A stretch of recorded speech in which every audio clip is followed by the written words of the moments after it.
What's good, everyone? This is Peak Fanfiction, and boy do we have a treat for you. What if Naruto was the only being in all of DxD who could tame Ophis and she chose to stay by his side forever? Hit subscribe and the bell. Let the story begin. Chapter 1, The Space Between Worlds. The sky tore open like a wound. Not slowly, not with the gentle parting of clouds or the graceful shimmer of a portal. The fabric of reality ripped apart with a sound like 1,000 sheets of glass shattering at once, and from the jagged seam of light and darkness, a body fell. Naruto Uzumaki hit the ground hard enough to crater the earth beneath him, ancient trees swaying from the shockwave, leaves spiraling into the night air. He lay there for a long moment, face down in the dirt, fingers curled into soil that smelled wrong. Not wrong in a dangerous way. Just different. The minerals were off. The moisture content. Even the way the air sat in his lungs felt like breathing through a filter he couldn't see. He pushed himself up onto his hands and knees, spat out a mouthful of earth, and blinked at the darkness around him. Forest. Dense, old growth, deciduous. Moonlight cutting through the canopy in silver ribbons. Somewhere to his left, a creek babbled over stones. Crickets sang in every direction, oblivious to the fact that a man had just fallen out of a hole in the sky. "Okay," he said to nobody. His voice was hoarse. That happened. The last thing he remembered was the seal. Kaguya's dimension collapsing after they'd finally locked her away for good, the chakra backlash rippling through the fabric of spacetime, Sasuke's Rinnegan flaring as he tried to anchor them both, and then a flash of white so absolute it erased thought itself. He'd felt himself being pulled, not physically but at the level of his soul, his chakra network stretching across some impossible distance before snapping back into his body like a rubber band. And now he was here. Wherever here was. Naruto stood, rolling his shoulders, taking stock. His body was intact. His chakra reserves were full, more than full, actually, humming at a level that suggested whatever dimensional transit he'd just survived had compressed and then re-expanded his energy in a way that left everything a little more potent than before. Kurama's presence was there, warm and enormous in the back of his mind. "You alive in there?" he asked inwardly. A low rumble answered, the great fox shifting in the seal space. "Barely. That was the single worst experience of my very long existence, and I once spent decades sealed inside your mother while she argued with your father about curtain colors." Naruto almost laughed. Almost. But the wrongness of this place kept pressing against his senses, a low-grade alarm that wouldn't stop ringing. He spread his sensory field outward, the golden flicker of sage mode activating without conscious effort. It was as natural as breathing now, had been ever since the war's end. The world lit up. He could feel life everywhere. The forest teemed with it. Animals, insects, the slow vegetable pulse of the trees themselves. But beneath that, woven into the very fabric of this reality, was something he'd never encountered before. Energy. Not chakra, something adjacent to it, something that operated on similar principles but with a fundamentally different architecture. It came in flavors. There was a light variant, bright and structured, like sunlight frozen into geometry. A dark variant, rich and deep, that tasted of ambition and old hunger. And scattered throughout, individual signatures that burned like bonfires, beings of immense power, dozens of them, spread across what he was increasingly certain was not the elemental nations. "Kurama," he said quietly, dropping the internal voice. "This isn't our world. I noticed. The natural energy here is different. Denser in some ways, thinner in others. There's no chakra network in the earth. Whatever powers this dimension, it isn't the Shinju's legacy." Naruto closed his eyes and breathed. In. Out. He let the initial spike of panic rise, acknowledged it, and then let it pass through him like wine through an open window. Panicking wouldn't get him home. Panicking had never gotten him anything except a shorter temper and worse decisions. He was alive. He was whole. He was powerful. Everything else was just a problem to solve. He started walking. The forest eventually gave way to the outskirts of what looked like a small town, except the architecture was nothing he recognized. Not Fire Country, not any country he'd visited.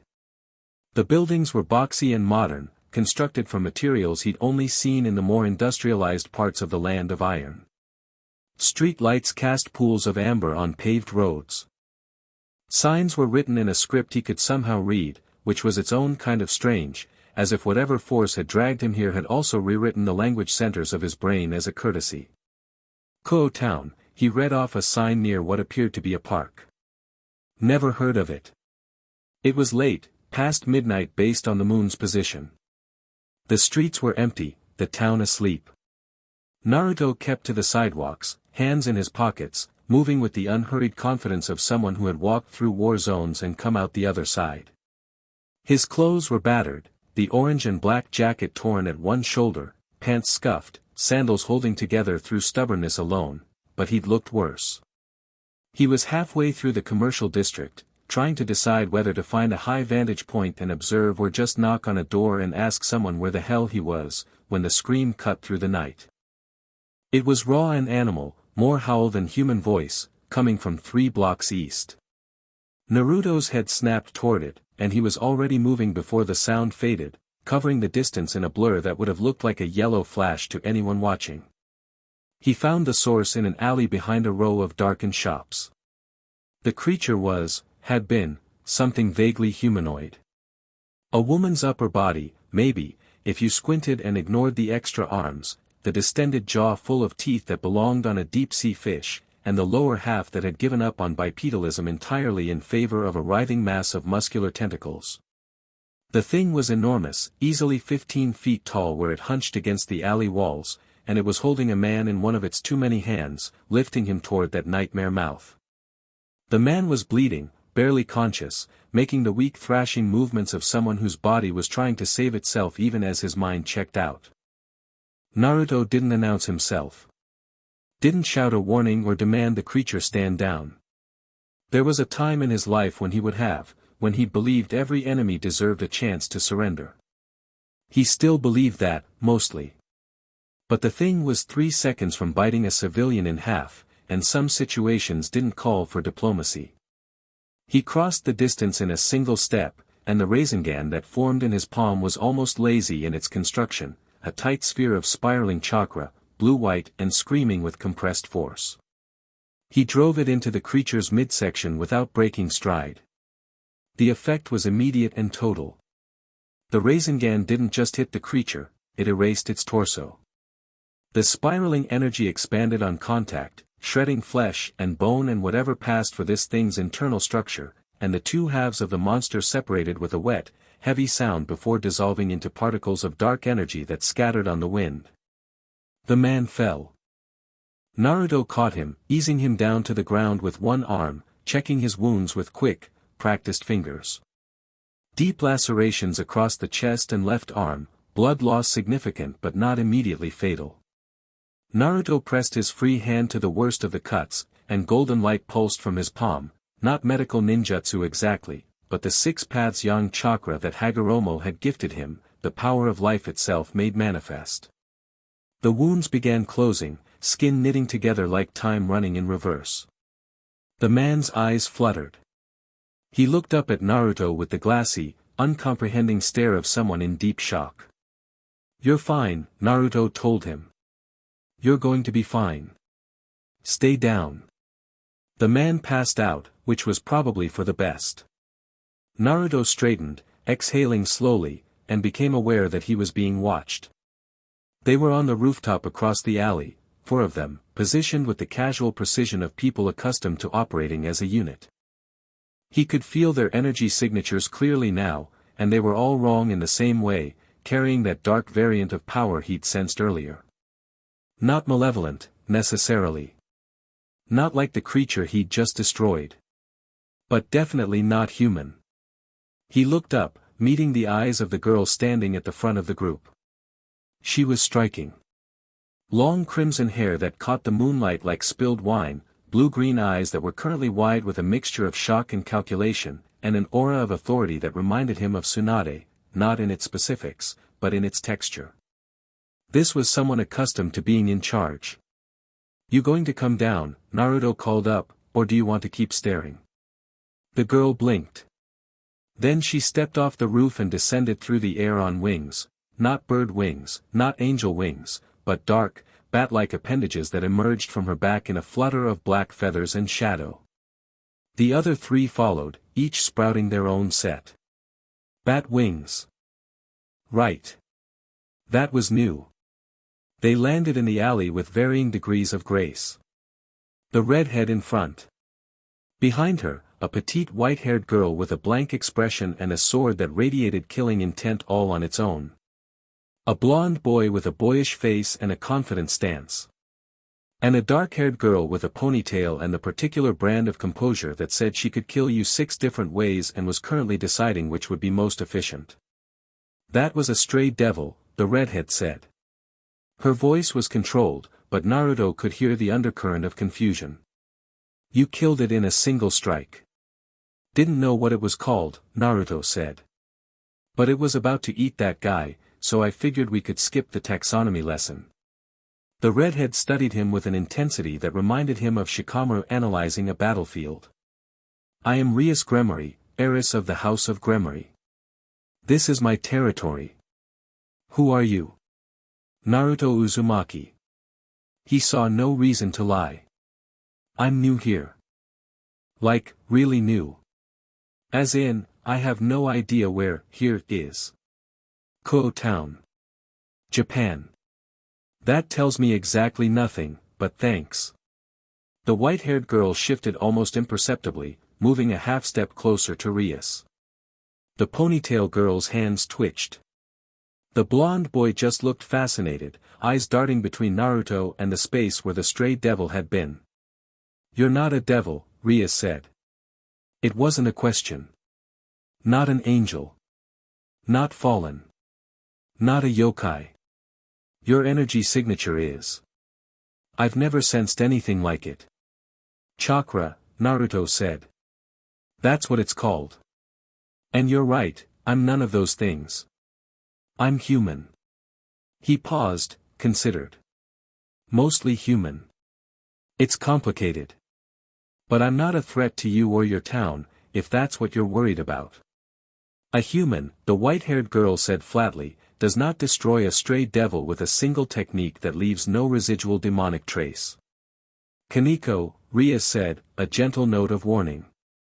"She's not wrong," Naruto admitted. "I said it was complicated."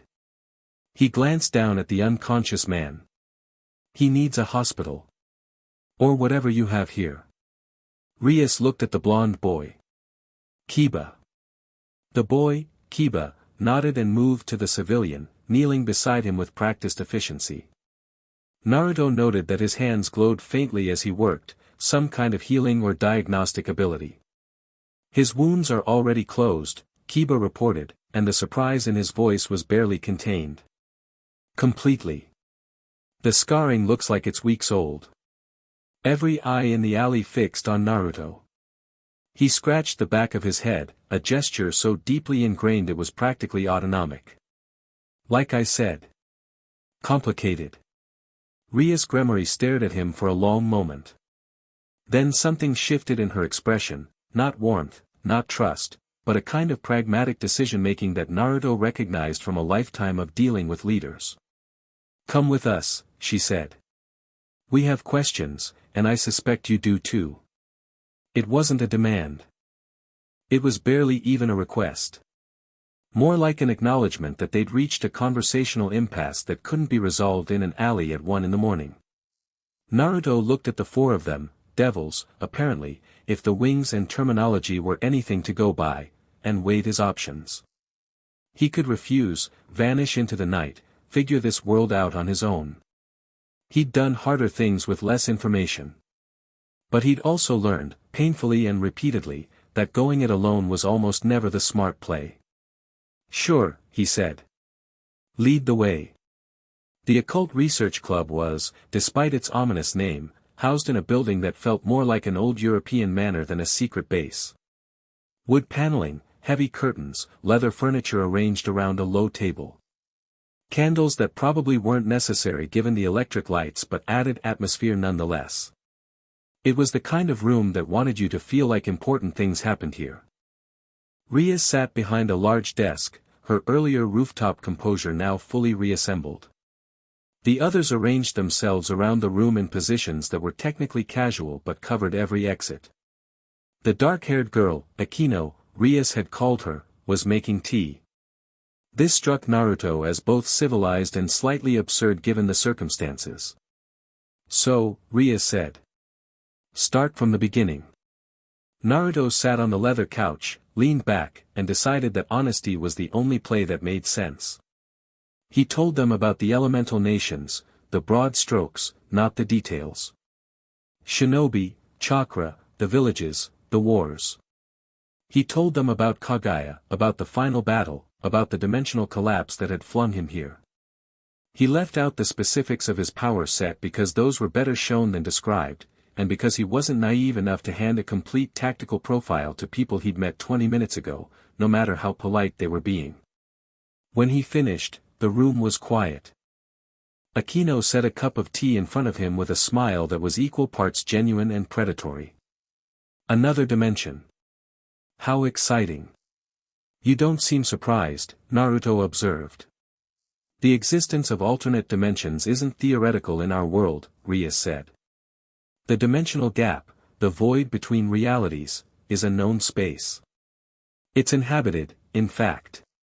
Something flickered across her face as she said this, a shadow of unease she quickly buried. But travel between dimensions is extraordinarily rare. The energy required is beyond what most beings can produce. Most beings, Naruto repeated.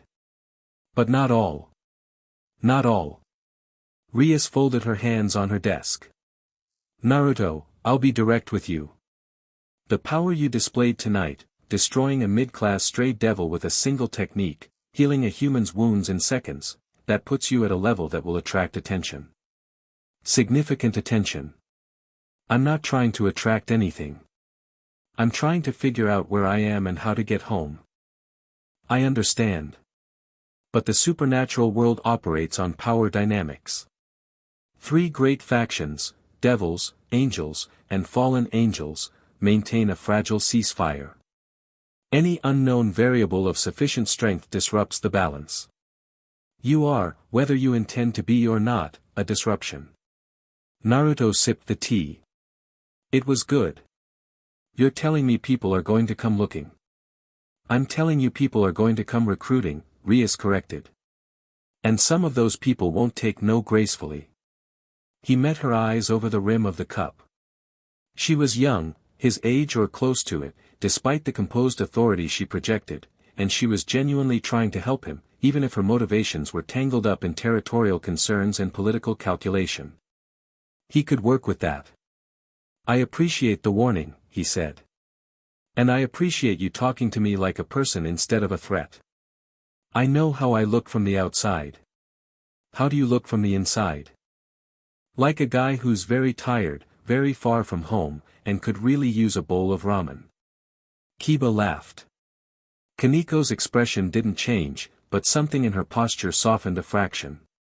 Akino's smile became slightly more genuine and slightly less predatory. Rias almost smiled too. Almost.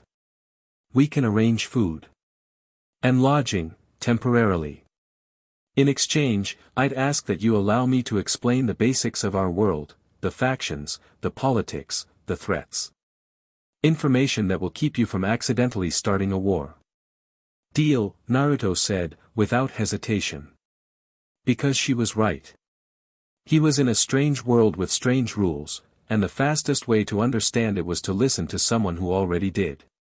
He'd learned that lesson from Jiraiya, from Kakashi, from Tsunade. Power without knowledge was just destruction looking for a target. And Naruto Uzumaki had never been interested in being a weapon. Rias talked for nearly an hour. She laid out the structure of the 3 factions with the efficiency of someone who'd been raised on politics, the Underworld, the devils and their noble houses, the 4 great Satans who led them. Heaven and its angels, diminished since the biblical god's death. The fallen angels under Azazel, the Gremory, occupying a morally gray middle ground. The great war that had nearly destroyed all three sides. The current ceasefire that was more about mutual exhaustion than actual peace. She told him about the dimensional gap, the void between all realities, home to two beings of incomprehensible power. Great Red, the dragon of dreams, a creature so massive and powerful that even the four Satans together couldn't challenge it. And Ophis, the infinite dragon god, a being of limitless power who had been displaced from the gap by Great Red and now wandered the world in search of allies who could help her reclaim it. Ophis is considered the strongest being in existence, Rias said, and the weight she placed on the words told Naruto this wasn't academic. Even above Great Red by some measures. She's been known to distribute fragments of her power to others, creating beings of immense strength. The Cow's Brigade, a terrorist organization composed of members from all factions, formed around her, using her name and power as their banner. And she just lets them? Naruto asked. Ophis doesn't care about their goals. She only cares about returning to the dimensional gap. She'd ally with anyone who promised to help remove Great Red. Rias paused. She's not evil, exactly. She's beyond such concepts. She simply is. Naruto filed that away. A being of infinite power with no attachments and a single obsessive goal. He'd dealt with beings like that before, Kaguya, Madara in his final form, even the Ten-Tails itself. The pattern was always the same, overwhelming power, hollow purpose, and a loneliness so vast the being in question usually didn't even recognize it as loneliness anymore. But he kept that thought to himself. Rias also told him about sacred gears, divine artifacts embedded in human souls by the biblical god before his death, granting their wielders supernatural abilities. Some were minor. Some were world-ending. The two most powerful, the Red and White Dragon Emperors, were currently active in this generation. One of them, the Red Dragon Emperor, was apparently a student at the very school where this clubroom was located. His name is Issei Hayadu, Rias said, and the way she said it, with a mix of fondness, exasperation, and genuine concern, told Naruto everything about their relationship without her having to explain it. He's enthusiastic. That's one word for him, Kaneko said. He's a good kid, Kiba added diplomatically. He's a pervert, Kaneko said, which apparently was the more accurate characterization. Naruto grinned. I've known a few of those. Some of them turned out to be the best people I ever met. He was thinking of Jiraiya, and the sharp edge of that memory must have shown on his face, because Akino's expression softened and she refilled his tea without being asked. By the time Rias finished her crash course, the sky outside was beginning to lighten. Dawn in a strange world. Naruto stood, stretched, and felt the satisfying pop of vertebrae realigning. Thank you, he said, and meant it. Where will you go? Rias asked. Around. I want to feel this town out, get a sense of the place. He looked at her directly. I'm not going to cause problems, Rias. That's not who I am. But I'm also not going to pretend I'm something I'm not. If people come at me, I'll handle it. That's what concerns me. It shouldn't. The people who should be concerned are the ones thinking about starting something. He said it simply, without bravado, the way you'd state the weather or the time of day. A fact so fundamental it didn't require emphasis. And something in the room shifted, the air pressure, maybe, or just the collective realization of Rias and her peerage that the friendly, ramen-loving stranger sitting on their couch was something far beyond what they'd initially estimated. Naruto walked to the door, then paused. Hey, Rias. That engagement thing you mentioned, the one you're unhappy about. With the Phoenix family? She stiffened. She hadn't mentioned it directly. It had slipped out sideways during her explanation of Devil Noble House politics, a bitter aside she tried to walk back. What about it? She asked, carefully. If you need help, you can ask. No strings, no debt. I've never been good at watching people get pushed into something they don't want.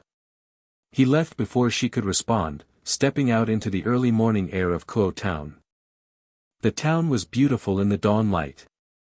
Clean streets, well-kept buildings, cherry blossom trees that were just beginning to bloom. It looked peaceful. It felt peaceful, mostly, if you could ignore the supernatural energy signatures scattered throughout like embers in a campfire. Naruto walked without destination, letting his feet carry him while his mind worked. The situation was, objectively, terrible. He was stranded in an unknown dimension with no clear way home, surrounded by factions that would want to use him, study him, or eliminate him the moment they learned what he could do. His friends, his village, everyone he'd fought to protect, they were on the other side of a dimensional wall he didn't know how to breach. He let himself feel that. The grief, the displacement, the low hum of fear that even he wasn't immune to. He sat on a bench in a park near the town center and watched the sun come up, and for a few minutes he was just a young man who missed his home. Then he breathed, and the moment passed, and he was Naruto Uzumaki again. Because grief didn't disappear when you pushed it down, he knew that better than most. But it could coexist with purpose. You could mourn what you'd lost and still move forward. You could hurt and still help. He'd built his entire life on that principle. He'd find a way home. Or he'd build something worth having here. Or both. But he wouldn't sit still and he wouldn't break. That's the spirit, Kurama rumbled, and for once the fox's voice carried no sarcasm at all. Naruto spent the morning exploring. He discovered that the town had a surprisingly robust shopping district, that the local cuisine was foreign but appealing, and that his pockets contained exactly zero of whatever currency this world used. This last discovery was made at a ramen stand that he found tucked between a bookshop and a pharmacy, and the despair it caused was, momentarily, greater than any existential crisis about dimensional displacement. He solved the problem the way he'd solved most problems throughout his life, through sheer, audacious persistence. He offered to work off a meal. The old man running the stand looked at this battered, strange-eyed foreigner with the broad shoulders and scarred hands, assessed whatever he saw in Naruto's face, and put him to work washing dishes. 3 hours later, Naruto had earned 2 bowls of ramen, different from what he was used to, but still good, still warm, still the fundamental comfort food of his existence, the old man's grudging respect, and a standing offer of part-time employment. He was sitting on the bench outside the ramen stand, full and content in the simple animal way that good food provided, when the air changed. It wasn't dramatic. There was no thunderclap, no swirl of dark energy, no ominous music. One moment the bench beside him was empty, and the next moment it wasn't. Naruto didn't flinch. His sensory abilities had picked up the presence a fraction of a second before it materialized, enough time to register, not enough to react, which in itself was extraordinary. Very few things in any dimension could get that close to him without his senses screaming a warning in advance. He turned his head. A girl sat beside him. Small, child-sized, really, with the apparent physical age of maybe 12 or 13. Long black hair fell straight as a waterfall past her shoulders. She wore a gothic dress that looked like something out of a storybook, all black lace and ribbons. Her eyes were dark and ancient and completely, utterly empty of anything resembling human emotion. But her power. Naruto's breath caught. Not from fear, he was long past the point where any amount of power could make him afraid, but from sheer, involuntary awe. It was like sitting next to the ocean. Not the shore, not the tide pools, but the deep ocean, the crushing abyssal dark where the pressure would turn steel to foil and the water went down forever. Her energy was infinite. Not figuratively. Not poetically. Mathematically infinite. It had no floor and no ceiling. It simply was, in every direction, without limit or boundary. Nothing in the elemental nations had felt like this. Not the Ten Tails. Not Kaguya. Not even the combined might of the entire allied shinobi forces. Those were measurable quantities, staggering, godlike, but finite. This girl radiated power that made the concept of measurement irrelevant. Naruto, Kurama said, and the fox's voice was stripped of everything except raw, primal recognition. That's a dragon. The dragon. The Infinite One. Ophis, Naruto realized. The Infinite Dragon God. She was looking straight ahead, not at him. Her legs dangled off the bench, not quite reaching the ground.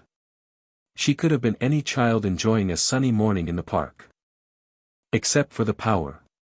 And the eyes. And the absolute stillness of her presence, the way she existed in the world like a stone at the bottom of a river, the current flowing around her, never touching her, never moving her. Naruto waited. He'd learned patience from teachers who had none, and the instinct told him that this being, this impossibly ancient, impossibly powerful entity wearing the shape of a girl, had come to him for a reason. Pushing would accomplish nothing. 30 seconds passed. A minute. The cherry blossoms drifted down around them. You are different, Ophis said. Her voice was soft and flat, carrying no inflection. Not monotone in the way of someone suppressing emotion, but in the way of someone for whom emotion was a foreign language, known to exist, never spoken. Different from what? Naruto asked. Everything. He considered that. Yeah, I get that a lot. She turned to look at him then, and up close her eyes weren't empty at all. They were full of something so vast and so old that human concepts like warmth or coldness simply didn't apply. Looking into them was like looking into the space between stars. Your energy, she said. It resonates. With what? With me. Naruto felt it then, the thing she was describing. It wasn't something he could have detected on his own, because it was too fundamental, too deeply woven into the fabric of his chakra. But now that she'd named it, he could sense it, a harmonic. His chakra and her power, vibrating at some impossibly deep frequency, were producing a resonance. Like two tuning forks pitched to the same note but forged from completely different metals. The sound shouldn't have matched. But it did. Kurama felt it too. The fox had gone very, very quiet. I have existed for a long time, Ophis said. I have met many beings of great power. Gods. Dragons. Satans. Heavenly creatures. None of them produced this effect. She tilted her head, the gesture almost bird-like. You are not from this world. No. Your power is not of this world. No. And yet it speaks to mine. Naruto exhaled slowly. He thought about what Rias had told him, Ophis's obsession with the dimensional gap, her willingness to ally with anyone who served that goal, the way the entire supernatural world treated her as either a weapon to be wielded or a disaster to be avoided. He thought about how nobody, in Rias's telling, had ever seemed to just talk to her. I'm Naruto, he said. Naruto Uzumaki. I'd offer to shake your hand, but you seem like you're still deciding whether to vaporize me or not. I was not considering that. Good. That makes this easier. I was considering why your energy feels like silence. That stopped him. Silence.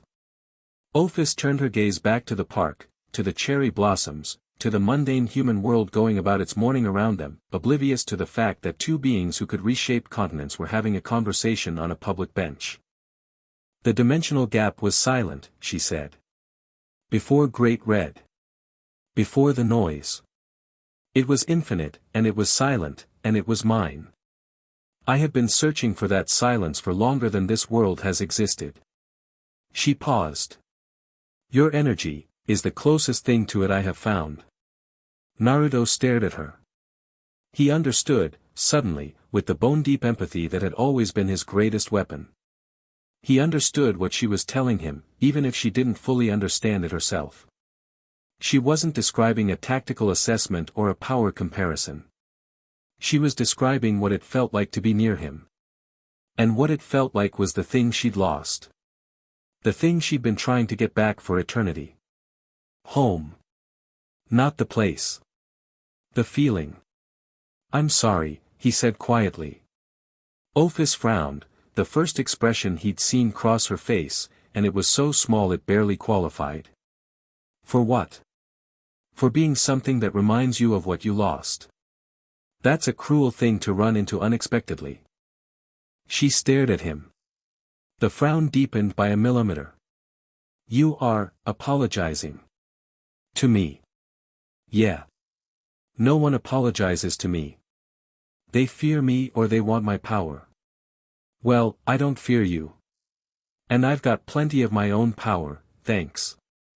He leaned back on the bench, arms spread along the backrest, face tilted toward the sun. So I guess that frees me up to just be honest. The silence that followed was different from the ones before. It was charged, not with tension but with something more delicate. Naruto could feel Ophis processing, not calculating, not strategizing, but genuinely trying to understand what was happening in this conversation. He suspected it had been a very, very long time since she'd encountered something she needed to process. I want to stay near you, Ophis said. She said it the same way she'd said everything else, flat, direct, unadorned. But Naruto heard the strangeness in it, the way the words felt like they surprised her even as she spoke them. This was not a being accustomed to wanting things beyond her singular obsession. Okay, Naruto said. You are not alarmed. Should I be? Most beings would be. The infinite dragon god expressing a desire to remain in your proximity is not a normal occurrence. Lady, nothing about my life has ever been a normal occurrence. You want to hang around, hang around. I could use the company, honestly. This dimension is weird and I don't know anyone. Ophis regarded him with those depthless eyes.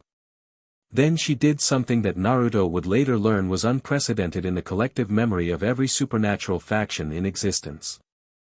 She moved closer to him on the bench. Not much, a few inches. But for a being who had maintained absolute distance from every living thing for eons, it was an earthquake. And then she reached out and placed her small hand flat against his chest, over his heart. The resonance between them flared. Naruto felt it in his bones, in his chakra network, in the seal that held Kurama, a harmonic convergence that sang through every fiber of his being. It wasn't painful. It wasn't even uncomfortable. It was like hearing a piece of music he'd always known but never actually listened to. Ophis's eyes widened. Just barely. Just enough. You are warm, she said. Not his body temperature. Not his chakra's nature, though both were true. She was describing something else, something she felt through the contact that she didn't have a word for because she'd never felt it before. Yeah, Naruto said, smiling. It was genuine, unguarded, the kind of smile he gave without thinking about it, the one that had cracked through Gaara's isolation, Nagato's despair, Obito's hatred, Sasuke's darkness. The smile that said I see you, and you're not as alone as you think. I've been told. Ophis withdrew her hand. She settled back on the bench beside him, legs dangling, eyes forward. She didn't leave. 3 blocks away, in a cafe with blackout curtains and a clientele that was approximately 0% human, a man with silver hair and 12 black feathered wings folded against his back nearly choked on his coffee. Azazel, Governor General of the Fallen Angels, leader of the Gremory, and the foremost sacred gear researcher in the world, set down his cup with a trembling hand and stared at the sensor array disguised as a smartphone that was currently displaying readings that shouldn't have been possible. 2 energy signatures. One he knew, Ophis, the infinite dragon god, whose presence in Kuoh Town was alarming enough on its own. The other was unknown, blazing like a second sun on his instruments, and the 2 signatures were harmonizing. Resonating at a shared frequency that his equipment didn't even have a classification for. Well, he breathed. That's new. He picked up a different device, this one an actual phone, and dialed a number from memory. Surzex, he said when the line connected. We need to talk. Something just walked into Kuoh that I think is going to change everything. On the other end, the most powerful devil in the underworld listened. In the shadows of an alley on the opposite side of town, a figure in a dark cloak lowered a pair of enchanted binoculars and allowed himself a thin, precise smile. He hadn't seen the encounter directly. Getting within visual range of Ophis without being detected was suicide even for him. But the energy readings from his own surveillance equipment were clear enough. The infinite dragon god had made contact with an unknown entity of extraordinary power, and for the first time in recorded history, she had stayed. Chow Chow slipped the binoculars into his coat and began walking, the true Longinus resting in a dimensional pocket at his hip, ready to be drawn in a fraction of a second. His mind was already running calculations, projections, contingencies. An unknown variable of godlike power, potentially allied with Ophis. That was a threat. But it was also an opportunity. Every disruption to the supernatural order was an opportunity, if you were smart enough to exploit it. And Chow Chow was very, very smart. He pulled out a communication talisman and activated it. George. Recall the team. We have a new priority. The voice on the other end was calm, professional. The dragon?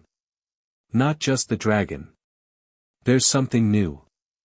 Something that even Ophis finds interesting. His smile widened, and there was nothing warm in it. I want to know everything about it by tomorrow.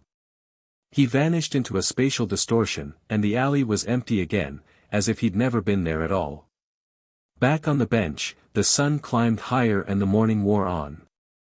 People walked through the park, humans, all of them, going about their ordinary lives, unaware of the two beings sitting together who could have unmade the city with a thought. Naruto bought 2 popsicles from a passing vendor, using the small amount of cash he'd earned from the ramen stand, because dignity mattered. He offered one to Ophis. She looked at it. Then at him. Then at the popsicle again. What is it, she said. Not a question. A demand for information. It's frozen sugar water on a stick. It's good. Try it. Ophis took the popsicle with the gravity of someone accepting a diplomatic offering. She bit into it, not licked, bit, taking a full third of it in one go, stick and all, and chewed thoughtfully. Cold, she announced. That's kind of the point. I want another. Naruto laughed. It came out of him easy and warm, the first real laugh he'd had since waking up in this dimension, and something about the sound made Ophis look at him again with that fractional widening of her eyes. Sure, he said. Let me go get us a couple more. He stood, and as he did, he felt it, a flicker at the edge of his sensory range, there and gone. Someone watching. Someone powerful, but careful. Not the same presence as Azazel's surveillance, which he'd detected 20 minutes ago and chosen to ignore for now, and not the same as the baseline supernatural signatures scattered around town. This one was human. Or close to human. And it carried a sharp, focused intent that reminded him of a drawn blade. Naruto filed it away and kept walking. He wasn't worried. Whoever it was, whatever they wanted, they'd show themselves eventually. They always did. And when they did, he'd be ready. Not because he was looking for a fight, he'd had enough of those to last several lifetimes. But because this strange, broken, complicated world full of devils and angels and dragons had just given him 2 things he hadn't expected to find. A girl who'd never wanted company finding she wanted his. And the quiet, stubborn certainty that he was exactly where he was supposed to be. He bought 4 more popsicles. Ophis ate 3 of them. The infinite dragon god didn't leave his side for the rest of the day. Chapter 2, The Dragon Who Stayed 3 Days. That's how long it took for the supernatural world to completely lose its mind. Naruto learned this not from Rias, who had been sending polite but increasingly urgent text messages to a phone she'd lent him, and not from the various surveillance signatures he'd been cataloging as they rotated through Kuoh Town like shifts at a guard post. He learned it from Azazel himself, who showed up at the ramen stand at noon on the 3rd day, dropped onto the stool beside him, and ordered a beer with the exhausted familiarity of a man who had been fielding phone calls for 72 hours straight. Do you have any idea, Azazel said, rubbing the bridge of his nose, "What you've done." Naruto slurped his noodles. Beside him, Ophis sat on her own stool, legs dangling a foot off the ground, methodically eating a bowl of miso ramen with a focus that suggested she was conducting a scientific analysis of each individual ingredient. She had not left his side since the bench. Not once. She had followed him to the small apartment Rias had arranged, sat on the floor while he slept, and been there when he woke up, cross-legged in the exact same position, watching him with those infinite eyes. It should have been unsettling. It wasn't. Naruto had spent his childhood with a nine-tailed fox sealed in his gut and his adolescence training under a self-proclaimed super pervert who peeped on women's bathhouses. His threshold for unsettling was calibrated differently than most people's. "I've been eating ramen and showing Ophis around town," Naruto said. "What exactly did I do?" Azazel stared at him. Then he stared at Ophis. Then he stared at the ramen. "The infinite dragon god," he said slowly, as if explaining something to a particularly dense child, "is sitting in a ramen shop. In Kuoh Town. Eating noodles. She has been in the continuous company of an unknown entity for 3 days. She has not attempted to recruit you into the Chaos Brigade, has not distributed fragments of her power, has not pursued her stated goal of reclaiming the dimensional gap, and has not, as far as anyone can tell, done anything except follow you around and eat street food.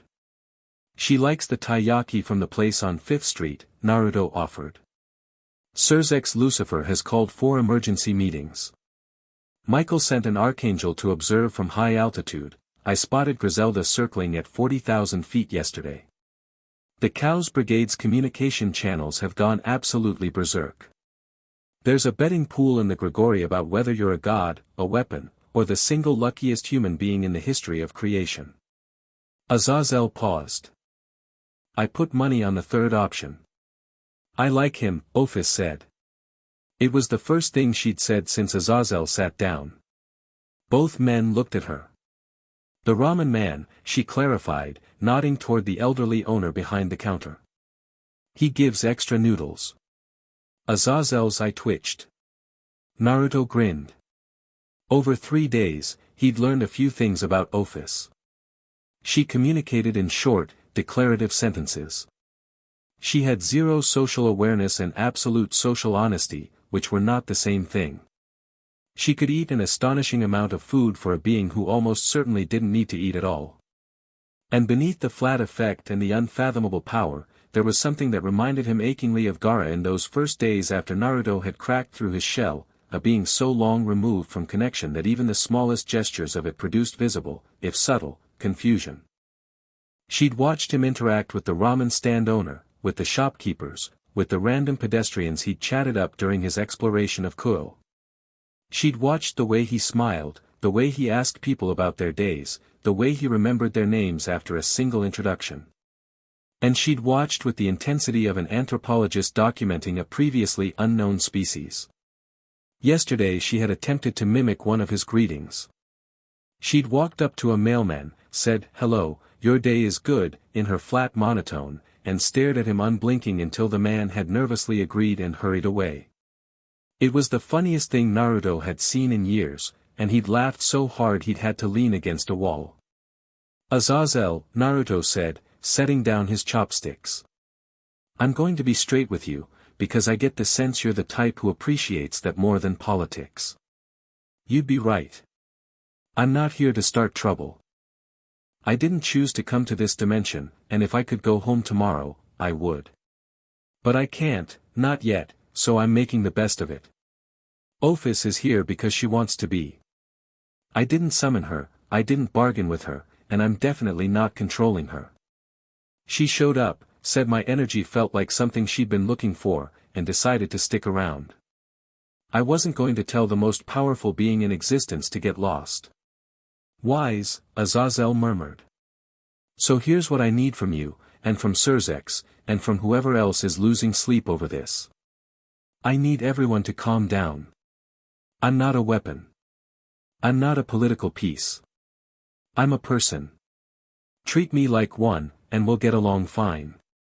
Azazel studied him for a long moment. The fallen angel leader was handsome in a roguish, weathered way, the kind of face that had seen centuries of conflict and pleasure in roughly equal measure. His eyes were sharp, though. Sharper than his casual demeanor suggested.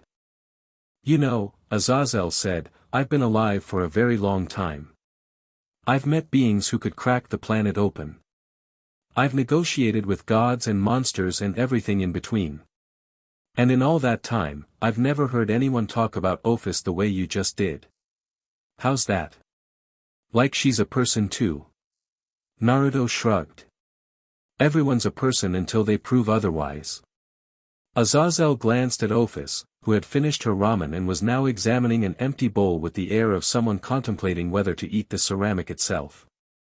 "I'd like to study your energy," he said. "Not invasively. I'm a researcher, sacred gears are my specialty, but dimensional energy theory has been a hobby for centuries. Whatever you're doing that resonates with Ophis, it could rewrite everything we know about power dynamics in this world. Maybe later. Right now I want to finish lunch." "Fair enough." Azazel stood, tossed money on the counter that more than covered all 3 meals, and slid a card across to Naruto. "My direct line. When you're ready to talk, about research, about the factions, about anything, call. I mean that." He hesitated, then added, "And for what it's worth. I believe you. About not wanting trouble. I've been reading people for millennia, and you've got the energy of someone who's fought enough wars." "More than enough," Naruto agreed. Azazel left. The ramen stand owner, who was either completely oblivious to the supernatural or had achieved some master-level zen about it, began whistling as he washed dishes. "He is cautious," Ophis said. "But not dishonest. You can tell. I have existed alongside lies for a very long time. I recognize their absence." It was the most she'd said at once since they'd met, and the observation was sharper than anything her flat delivery might suggest. Naruto looked at her, really looked, past the child's body and the empty eyes, and saw what he always saw when he looked hard enough at someone. A person. Lonely and ancient and powerful beyond imagination, but a person nonetheless. "Come on," he said, standing. "I promised Rias I'd stop by this afternoon. Apparently there's something happening she wants to talk about." Ophis slid off her stool. She landed silently, which was a neat trick considering the stool was tall enough that the drop should have produced at least a scuff of shoes on floor. "The Gremory girl," she said. "She is afraid of something. You notice that? Her energy fluctuates when she speaks of her family. Fear and anger in equal measure." Ophis tilted her head. "You intend to help her?" It wasn't a question. 3 days, and she'd already read him that well. "Probably," Naruto admitted. Ophis processed this. "Then, I will come. I wasn't going to suggest otherwise." The walk to Kuoh Academy took 15 minutes. Naruto had memorized the route after his first visit, an old shinobi habit: know your terrain, know your exits, know the fastest path between every point of interest. The school was an impressive campus, all old European architecture and manicured grounds, the kind of place that screamed wealth and tradition. At this hour it was quiet, the students gone for the day. They were halfway across the main courtyard when Naruto felt the approach. 2 signatures, one he recognized as Kiba, the knight of Rias's peerage, moving at a fast clip from the southeast. The second was unfamiliar, but its energy was frantic, spiking with pain and fear. Kiba burst through the tree line 30 seconds later, and he wasn't alone. He was half carrying a girl, young, blonde, in a nun's habit of all things, whose body was radiating a gentle green light that flickered like a candle in a windstorm. She was conscious but barely, her face streaked with tears and grime, and there was blood on her sleeve that didn't appear to be hers. "Naruto." Kiba's usual composure was gone. "We need help. Asia was attacked, fallen angels, there are more coming, how many?" Naruto asked, and he was already moving, closing the distance, his hands reaching for the girl. She flinched at his approach, then stared as golden light bloomed from his palms. The 6 paths yang chakra flowed into her, and whatever injuries she was carrying, Naruto could feel cracked ribs, deep bruising, the early stages of a concussion, began mending instantly. 3 that I saw, Kiba said, breathing hard. But I sensed more. At least 5 or 6 total. They were after her sacred gear, twilight healing. They want to extract it. Naruto knew from Rias's briefing what sacred gear extraction meant. It killed the wielder. Always. Where? The old church on the hill. North end of town. Rias can't enter, it's consecrated ground, and there are wards specifically designed to repel devils. Convenient for them. Naruto finished his healing and helped Asia stand. She was trembling, looking up at him with enormous green eyes full of confusion and residual terror. Hey. You're safe now. What's your name? Asia. Asia Argento. Asia. I'm Naruto. Nobody's going to hurt you again tonight, okay? I promise. The conviction in his voice wasn't performance. It was the same thing it had always been, an absolute, unshakable refusal to let someone suffer when he could prevent it. Rias is mobilizing, Kiba said. But it'll take time to gather everyone, and the church's wards. I'm not a devil, Naruto said. Consecrated ground isn't a problem for me. He turned to Ophis, who had been standing perfectly still throughout the exchange, watching everything with unblinking attention. I'm going to go deal with this. Yes, she said. You don't have to come. Ophis looked at him. Then at Asia, who was clutching Naruto's jacket with both hands like a drowning person gripping a lifeline. Then back at Naruto. They want to kill her, Ophis said. To take what is inside her. Yeah. That is unpleasant. It was the closest thing to a moral judgment he'd heard from her, and it was so understated that it almost circled back to being the most damning condemnation possible. I will come, she said. Naruto nodded. He looked at Kiba. Get Asia to Rias. Keep her safe. What are you going to do? I'm going to go have a conversation with some fallen angels. He cracked his knuckles. A loud one. He didn't run. He walked, each step carrying him forward with a speed that defied the casualness of his gait, a shinobi's ground-eating stride that covered the distance to the northern hills in minutes. Ophis kept pace beside him without apparent effort, her small form gliding over the ground like a shadow. The old church came into view as they crested the final hill. It was decrepit, abandoned by its human congregation years ago, now repurposed as a base of operations by the fallen angel faction operating in Kuoh. Naruto's sensory field swept through it and mapped everything in an instant, 6 fallen angels inside, ranging from 2-winged grunts to a 4-winged leader whose energy burned with the particular brand of cruelty that came from someone who enjoyed their work. There were also humans, priests, armed, scattered through the building like sentries. And beneath the church, in a subterranean chamber, something that felt like a ritual circle, dormant but recently active. They'd been preparing for the extraction. Asia had escaped or been rescued before they could complete it, but the setup was still there. Ready. 6 of them, Naruto said. Plus humans. The leaders underground. Weak, Ophis said. It wasn't an insult. It was a measurement, as clinical as reading a thermometer. Compared to you and me, yeah. But they were strong enough to hurt that girl. He pushed open the front doors of the church. They weren't locked. Why would they be? The fallen angels owned this territory, and anything that might threaten them was supposed to be deterred by the wards and the consecrated ground. The 2 fallen angels in the nave reacted immediately. They were fast, wings snapping out, spears of violet light materializing in their hands, the signature weapons of their kind, capable of killing devils on contact. They hurled them at Naruto with the practiced efficiency of soldiers. Naruto caught both spears. 1 in each hand.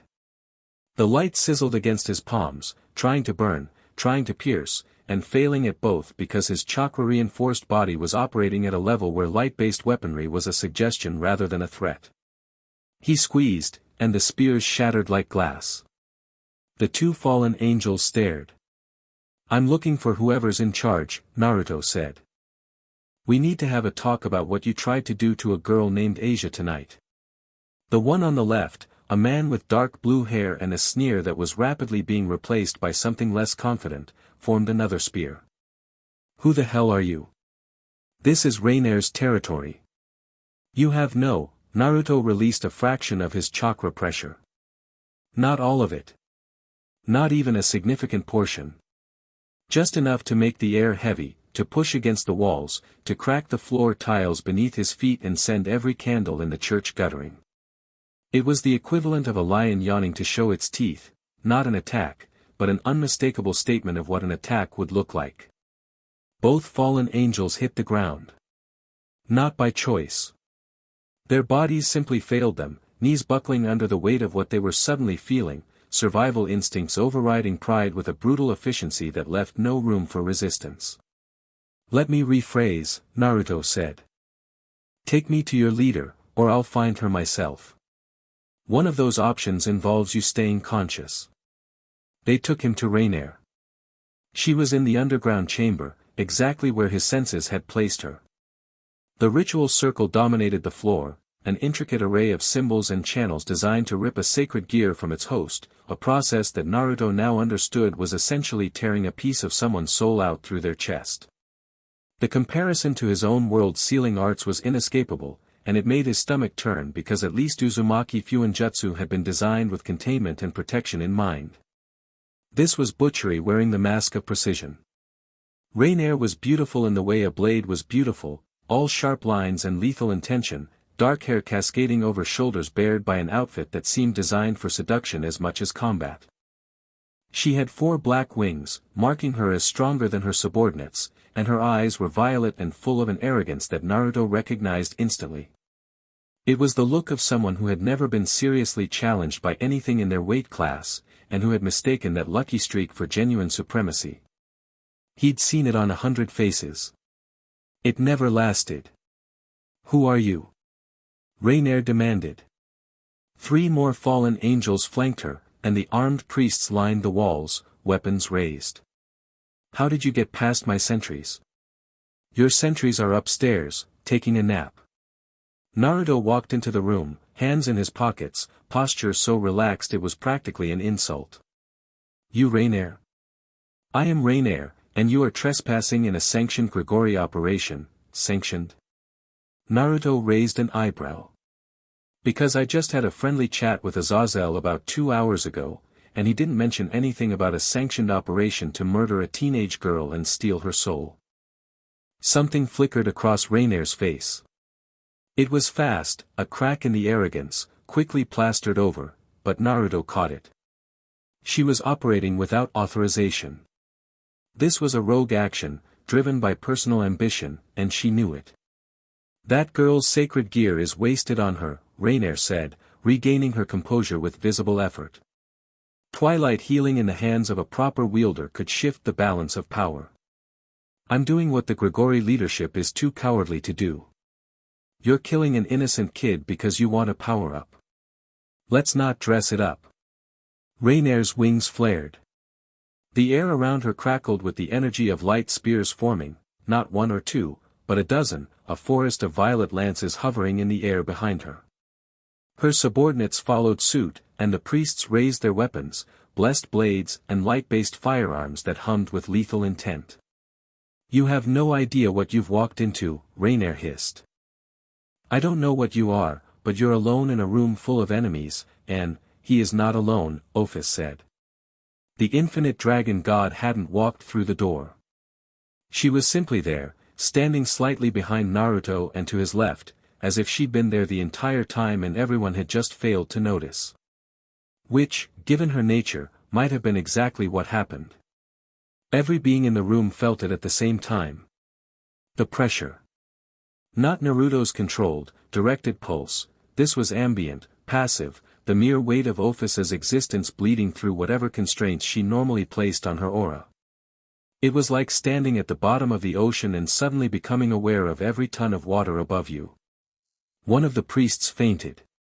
2 more dropped their weapons. The 3 flanking fallen angels went white and stumbled backward, wings snapping shut involuntarily as every instinct they possessed screamed at them to make themselves as small and unthreatening as possible. Rainier didn't faint. She was stronger than her subordinates, strong enough to stay standing, but the blood had drained from her face so completely that she looked like a corpse, and her light spears had evaporated like dew in a furnace. She knew. Every supernatural being with even a basic education knew the feel of Ophis's power. It was in their histories, their nightmares, their oldest cautionary tales. "O Ophis," she whispered. "The infinite, why, how, Rainier," Naruto said, and his voice was calm. Conversational. Almost kind. "Here's what's going to happen. You're going to dismantle that ritual circle. You're going to leave Kuoh Town. You're going to leave Asia Argento alone for the rest of her life. And you're going to go back to Azazel and explain to him exactly what you've been doing here, because I think he'd like to know." "You can't, I won't, the alternative," Naruto continued, "is that I dismantle it myself. Along with this church. And possibly this hillside." He let that settle. "You tried to kill a girl who never did anything to you. I want you to really sit with that, Rainier. I want you to understand that the only reason you're getting a choice right now is because I believe people can be better than their worst decisions. Don't make me wrong." Rainier stood there, caught between her pride and her survival instincts, and for a long, brittle moment Naruto thought she might actually choose wrong. Some people did. Some people would rather burn than bend, and he'd learned the hard way that you couldn't always save someone from themselves. But Rainier was not, fundamentally, a zealot. She was an opportunist who'd overplayed her hand and gotten caught. And opportunists knew when to fold. "Fine," she said. The word came out like she was chewing broken glass. "Fine." The dismantling took 20 minutes. Naruto watched every step, his sensory field confirming that the ritual circle was being properly deactivated rather than disguised. Ophis stood beside him throughout, silent and still, her presence alone ensuring absolute compliance from every being in the room. When it was done, Rainier gathered her people and flew. Naruto watched them go, dark shapes against the night sky, winging northeast toward what he assumed was Gremory territory. He'd follow up with Azazel later, make sure they actually reported in rather than going to ground.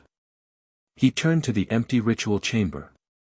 The symbols on the floor were dead now, but they still made his skin crawl. How many sacred gear wielders had been strapped down here? How many Asia Argentos had met the ending that this one had barely escaped? "You are angry," Ophis observed. "Yeah. But you did not kill them." "No." "Why?" He thought about it. Not because the answer was complicated, it wasn't, but because he wanted to give her an honest one rather than a reflexive one. "Because killing is easy," he said. "It's the easiest thing in the world when you're as strong as we are. And because easy answers usually aren't the right ones. She made a choice tonight, a bad one, but she made it while looking at the consequences. That changes people, sometimes. Not always. But sometimes." Ophis considered this for a long time. Naruto had learned that her silences weren't empty, they were processing. She thought about things the way the ocean thought about weather, slowly, deeply, on a scale that made human timescales feel quaint. "You are strange," she said finally. "Coming from the infinite dragon god, I'll take that as a compliment." It was an observation. Still taking it as a compliment. They walked out of the church together, into the night air, and Naruto breathed deep and let the anger drain out of him, replaced by the simpler satisfaction of a problem solved without unnecessary bloodshed. Above them, the stars were different from the ones he'd grown up with, different constellations, different configurations, but they were still beautiful, and that counted for something. "Naruto," Ophis said. "Yeah. The food you introduced me to. The round one with the filling. Taiyaki." Yes. I want that now. He laughed. The night was young, the danger was past, and the most powerful being in existence wanted a fish-shaped pastry. He could work with that. Let's go find some. They found a late-night street vendor 3 blocks from the school, and Naruto bought a dozen taiyaki with the remaining cash from his part-time ramen stand work. Ophis ate 9 of them. He was beginning to suspect that her appetite was less about biological need and more about a newly discovered form of entertainment. They were sitting on a low wall near the vendor, Ophis methodically consuming taiyaki number 10, when a magic circle flared on the ground nearby and Rias Gremory stepped through, followed by her full peerage. She looked harried. Her hair was slightly mussed, her uniform jacket missing, and her eyes were tight with a tension that went beyond the night's events. Behind her, Akino maintained her usual serene expression, but Naruto could feel the tightly coiled fury beneath it, lightning-natured energy, hot and eager. Kaneko was blank-faced but alert. Kiba had his hand near his sword. And beside him stood a boy Naruto hadn't met yet, brown-haired, average height, with an expression of earnest bewilderment that would have been comical under different circumstances. The Red Dragon Emperor, if the thrumming power in his left arm was any indication. Naruto, Rias said, stopping a few feet away. The church. You went alone. I wasn't alone. And the fallen angels are gone. I convinced Rainier to reconsider her career choices. The ritual circle's been dismantled. She stopped. Closed her eyes. Took a breath. Asia? Safe. Kiba brought her to you, right? She's at the clubroom, resting. Her injuries were healed, you're doing, I assume. Rias opened her eyes, and the gratitude in them was warring with frustration. You could have waited for us. She had a kill circle ready to go, Rias. Waiting meant risking her getting another shot at Asia, or packing up and disappearing. I had the access, I had the ability, and nobody got killed. That's the best possible outcome. Rias wanted to argue. He could see it in the set of her jaw, the way her hands clenched at her sides. She was a leader, and leaders hated when problems got solved outside their chain of command, especially in their own territory. But she was also smart enough to recognize that he was right. Thank you, she said, and it clearly cost her something to say it simply instead of wrapping it in caveats. You're welcome. He turned to the boy he hadn't met. Hey. You must be Issei. Issei Hayato stared at him with the wide eyes of someone who had been told exactly nothing about what was going on and was trying to catch up through context clues alone. Yeah. Hi. Who are you, and is that really? His eyes slid to Ophis, and whatever recognition triggered, it triggered hard. Is that really the infinite dragon god eating a fish pastry? Taiyaki, Ophis corrected, without looking up. She likes them, Naruto said, as if this explained everything. Issei looked at Rias. Rias gave him the look of someone who had stopped trying to make the universe make sense about 3 days ago. Issei looked back at Naruto. I have so many questions, Issei said. Join the club. I'll answer what I can. Starting with how you got the freaking infinite dragon god to follow you around like a, Issei, Rias said sharply. Like a very powerful and respected companion, Issei corrected without missing a beat, casting a nervous glance at Ophis. The dragon god continued eating her taiyaki, unbothered. The next hour was a strange kind of debriefing, conducted on a residential side street at 1 in the morning. Naruto gave Rias the full rundown of what he'd found at the church, the ritual setup, Rainier's rogue operation, the deal he'd struck. Rias listened with the focus of a general, asking sharp questions about the ward configurations, the number and strength of the fallen angels, and whether he believed Rainier would actually honor the terms. She'll report to Azazel, Naruto said. Whether she honors the rest, that's on her. But she knows what happens if she comes back. And what happens? Kaneko asked, her flat voice carrying genuine curiosity. I stop being polite about it. Nobody asked him to elaborate. Issei, it turned out, was exactly as Rias's peerage had described, loud, earnest, shameless about his baser instincts, and possessed of a heart so stubbornly good that it shone through every layer of adolescent idiocy like sunlight through tissue paper. Naruto liked him immediately. The kid reminded him of himself at that age, not in specifics, but in the fundamental shape of the soul. Someone who would throw himself between a friend and a blade without hesitation, even if he'd been staring at a girl's chest 5 seconds earlier. "You've got the Red Dragon Emperor in there, huh?" Naruto said, nodding at Issei's left arm. "Drake, yeah." Issei flexed his hand, and for a moment a green light pulsed beneath the skin. "He's, kind of a grumpy roommate." A voice resonated from the gauntlet that briefly materialized, deep, draconic, ancient. "I am not grumpy. I am discerning." "See?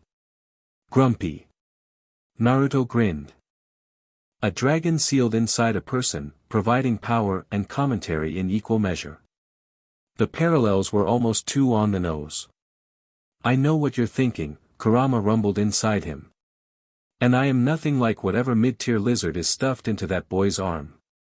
"Sure, Kurama. I am the nine-tailed fox, the strongest of the tailed beasts, a being of apocalyptic power, who once lost a bet to Shikaku over who could hold their breath longer. That was a rigged contest and you know it." Naruto kept the internal exchange off his face, but just barely.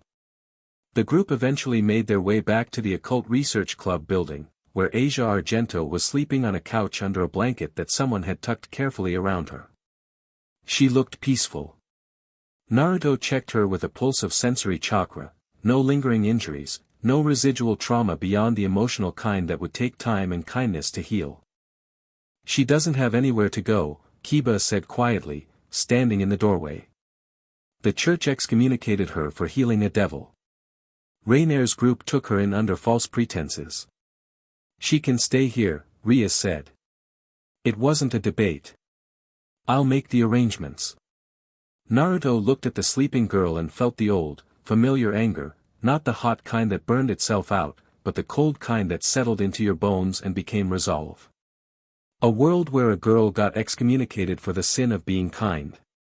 A world where factions treated people as resources to be extracted. Different faces from his own world, same ugly truths.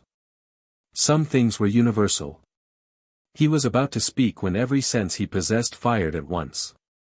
The signature came from the east, no, from above, no, from everywhere. It was approaching at a speed that defied his ability to track, and it was massive, a white-hot blaze of power that tasted of draconic energy and something else, something that resonated with the faint pulse he'd felt from Issei's sacred gear but inverted, mirrored, like a photograph and its negative. The White Dragon Emperor. The ceiling of the ORC building didn't explode. Nothing so crude. A section of it simply ceased to exist as a beam of silver-white energy punched through it with surgical precision, opening a hole just large enough for a figure to descend through. He landed in the center of the room with the theatrical confidence of someone who'd been practicing the entrance. Silver-white armor covered him from head to toe, draconic in design, with blue jewels pulsing along the gauntlets and greaves. Wings of light spread from his back, not devil wings, not fallen wings, but something that belonged to the armor itself, radiant and menacing. The helmet retracted as he landed, revealing a face that was young and handsome and burning with the kind of hunger that Naruto recognized from the Chunin exams, the pure, elemental need to test yourself against the strongest thing you could find. Valid Lucifer. Rias had told him about this one. Descendant of the original Lucifer. Wielder of divine dividing, the White Dragon Emperor's sacred gear, counterpart to Issei's boosted gear. Powerful, arrogant, battle-obsessed, loosely affiliated with Azazel and the Gregory, but ultimately loyal only to the fight itself. "I've been feeling your energy from across the country for 3 days, Valis said. His voice was vibrating with barely contained excitement. "I had to see for myself." The room had erupted into motion around him. Kiba had his sword drawn. Kaneko was in a fighting stance. Akino's hands crackled with lightning. Issei's boosted gear had materialized, the green gauntlet pulsing with frantic energy.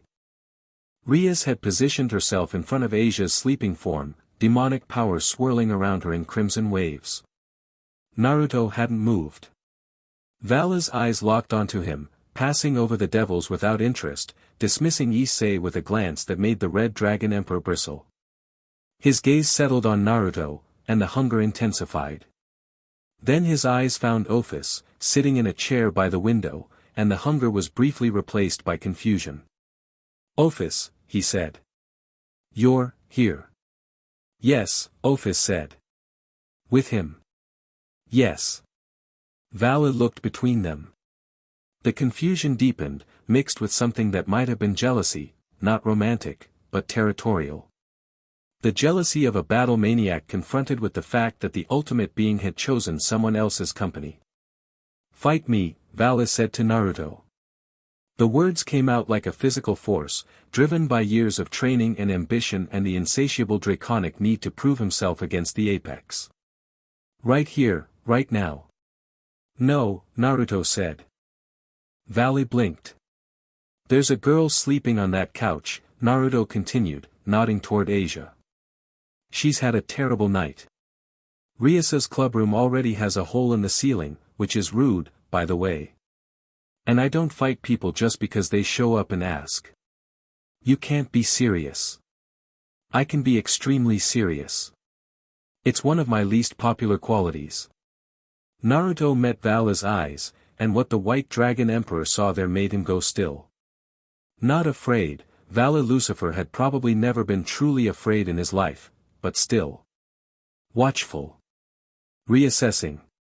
Because Naruto's eyes held no tension. No defensiveness. No bravado. Just a calm, absolute certainty that said, "I am not refusing because I'm afraid of you. I am refusing because this is not the time or place, and I decide when and where I fight." "You'll get your fight," Naruto said. "When the time is right, and when there aren't bystanders who'll pay the price for it. Not before. And if I don't feel like waiting?" Naruto's chakra shifted. Not a release, a rearrangement.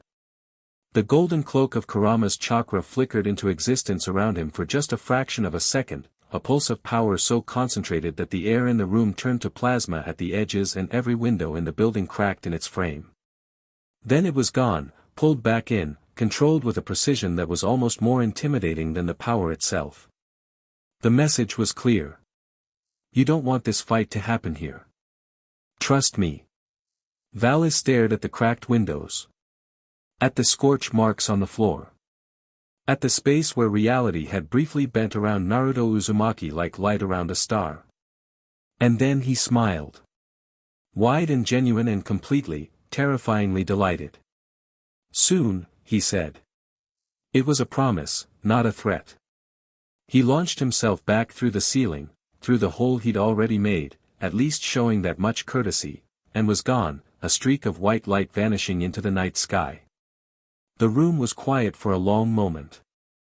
"I need to fix my ceiling," Rias said, in the tone of someone adding an item to an already impossible to-do list. "He was strong," Ophis said.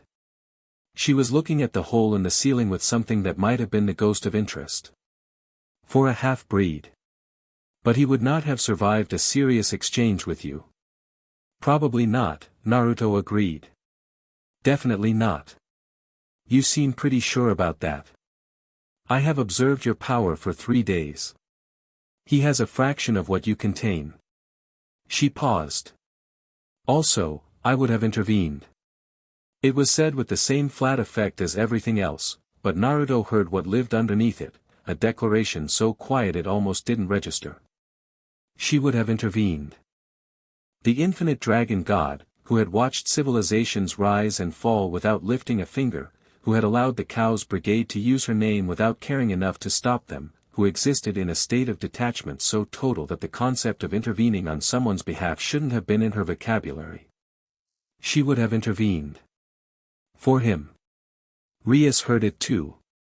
So did Akino, whose eyes had gone wide. So did Kaneko, whose usual blankness cracked just enough to show genuine shock. Naruto looked at Ophis. She met his gaze, unblinking, unbothered, as if she'd said something entirely mundane. "Thanks," he said softly. "You give me taiyaki," she said. "This is a fair exchange." He knew it wasn't about the taiyaki. She knew he knew. Neither of them said so. Some things were better left in the space between words, where they could grow without the weight of acknowledgement crushing them. "Right," Naruto said. "Taiyaki." "Absolutely." The room slowly exhaled. Kiba sheathed his sword. Kaneko dropped her guard. Akino's lightning dissipated.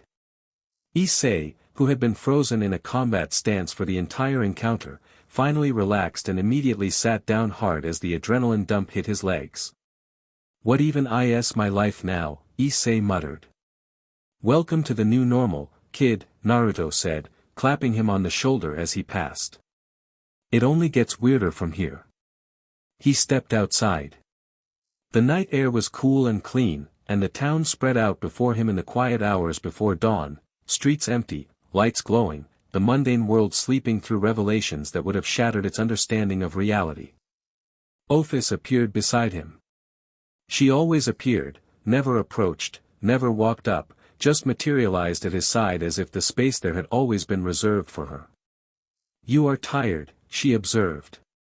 "A little. You should sleep." "Probably. I will keep watch." He looked at her.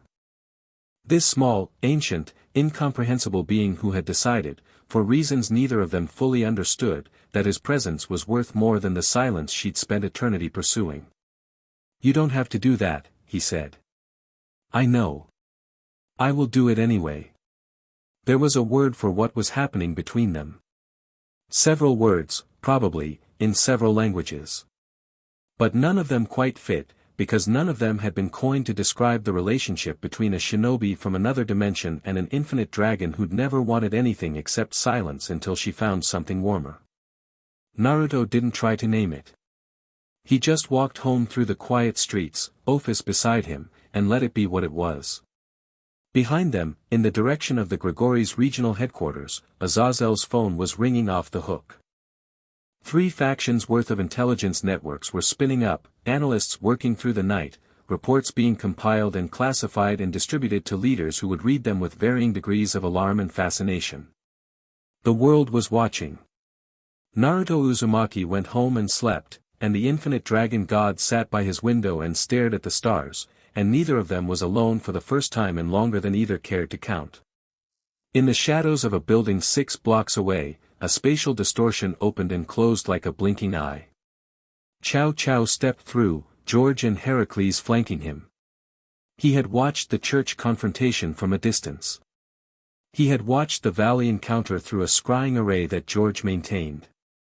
He had noted every detail, catalogued every revelation, and fed it all into the strategic framework he'd been building since the moment his instruments first detected Naruto's arrival. "He's compassionate," George observed. "Idealistic. He let the fallen angels go when he could have eliminated them." "He's not weak," Heracles countered. "That chakra pulse when Valley pushed him, I've never felt anything like it." Chow Chow said nothing for a moment. He was thinking about Naruto's face when he'd seen the ritual circle. The cold anger. The quiet promise. The absolute confidence of a man who knew exactly how strong he was and chose, deliberately and precisely, how much of that strength to apply. That was the most dangerous kind of power. Not the berserker's rage or the tyrant's cruelty, but the controlled, purposeful application of overwhelming force in service of a moral conviction. It was the power of someone who would never start a fight and never lose one. "He's not our enemy," Chow Chow said finally. "Not yet." "And when he is?" George asked. Chow Chow touched the dimensional pocket where the true Longinus rested. The holy spear hummed against his awareness, eager, always eager. "Then we'll need to be ready," he said. "Because compassion is a predictable weakness, and predictability can always be exploited. Continue observation. I want to know everything," his patterns, his limits, the nature of his bond with Ophis. Everything. He turned and walked into a spatial distortion, and the night swallowed him whole. The game was just beginning. Chapter 3, The Summit of Kings. The invitation arrived 6 days after Naruto's arrival in the DxD world, delivered not by messenger or magic circle but by Graphia Lucifuge herself, the strongest queen in the Underworld, wife of Surzex Lucifer, and the kind of woman whose mere presence could silence a room full of Satan-class devils. She materialized in the apartment Rias had arranged for him at precisely 8 in the morning, stepping out of a silver magic circle with the composure of someone who had done this 10,000 times and would do it 10,000 more. She wore a maid's uniform that should have looked absurd on someone radiating that much power, but she wore it the way a general wore dress blues, as a statement, not a costume. Naruto was making breakfast. Ophis was sitting on the kitchen counter, eating a rice ball he'd made for her, legs swinging. Neither of them reacted to Graphia's arrival with anything more than mild interest, which Naruto suspected was not the reception she was accustomed to. "Naruto Uzumaki," Graphia said. Her voice was ice wrapped in silk. "I come bearing a formal invitation from Surzex Lucifer, Seraphal Leviathan, and the joint leadership of the 3 factions. An emergency summit has been called to address the current supernatural situation in Kuoh Town and the broader implications of recent events. Your attendance is requested." "Requested," Naruto repeated, flipping an egg. "Not required. The distinction is diplomatic." "Yeah, I figured." He slid the egg onto a plate, added it to the spread on the small table, and turned to face her properly. "When and where?" "This evening. Kuoh Academy, in a secured dimensional space attached to the campus. All faction leaders will be present. Michael of Heaven, Azazel of the Gregory, and the 4 great Satans." She paused, her silver eyes flicking to Ophis. "The infinite dragon god's presence is noted." "She goes where I go," Naruto said. It wasn't a negotiation. Graphia's expression didn't change. The woman had the emotional display range of a marble statue. "That has been anticipated. Accommodations will be made. Then I'll be there." Graphia inclined her head fractionally, as close to a bow as she probably ever gave anyone who wasn't her husband, and vanished back into her magic circle. The apartment was quiet again, save for the sizzle of the remaining eggs in the pan. "They are afraid," Ophis said, taking another bite of rice ball. "Of me or of you?" "Both. But more of what we are together." She chewed thoughtfully. "They should be. Let's maybe not lead with that energy at the summit. I will lead with whatever energy I choose." Naruto snorted. Fair enough. He'd spent the last 6 days doing 3 things: learning this world, building relationships, and preparing for exactly this kind of moment. Rias had been an invaluable guide, her political education filling in the gaps that raw sensory data couldn't cover. Azazel had called twice, each conversation a blend of genuine scientific curiosity and careful intelligence gathering that Naruto found more honest than the pretense of pure friendship would have been. Even Issei had contributed, in his own way. The kid's ground-level perspective on being a supernatural newcomer was more useful than any political briefing. And through it all, Ophis had been there. Watching. Listening. Occasionally offering observations that cut through complexity like a blade through smoke, because when you'd existed since before the concept of existence had a name, you developed a certain clarity about the things that mattered. Naruto finished breakfast, cleaned up, and changed into the least battered set of clothes he owned, which was still pretty battered, but he wasn't about to ask Rias for a suit. He was going to this summit as himself, not as a dressed-up version designed to make politicians comfortable. He spent the afternoon on the roof of his apartment building, meditating.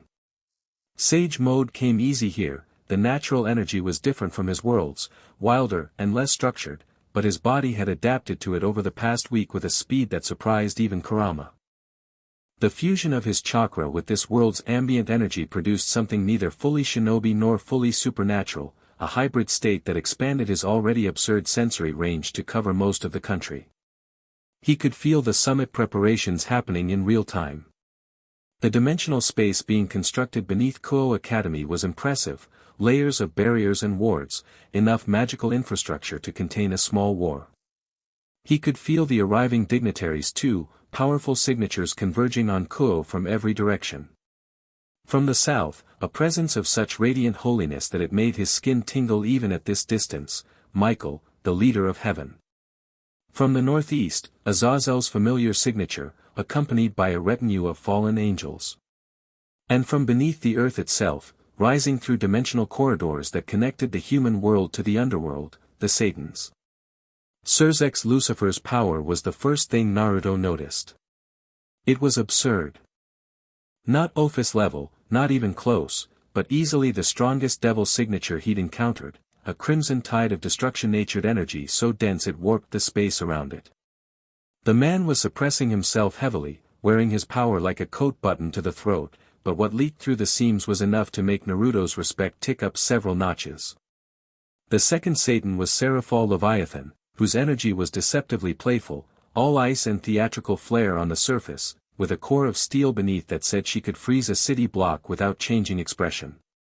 The other two Satans, Ajuka Beelzebub and Falbium Asmodeus, were present as well, though more subdued, their signatures suggesting observers rather than active participants. Big gathering, Naruto murmured. They're taking this seriously, Kurama said. Good. Means they're not stupid. They're scared, Kurama. There's a difference between taking something seriously and being scared of it. In my experience, scared people make better decisions than comfortable ones. At least they're paying attention. Naruto couldn't argue with that. The summit space was exactly as impressive as his sensory sweep had suggested, a vast chamber that existed in a pocket dimension anchored to the Academy's new school building, its walls lined with wards that hummed at frequencies designed to suppress, contain, and monitor. A circular table dominated the center, large enough to seat 30, with chairs arranged in faction clusters.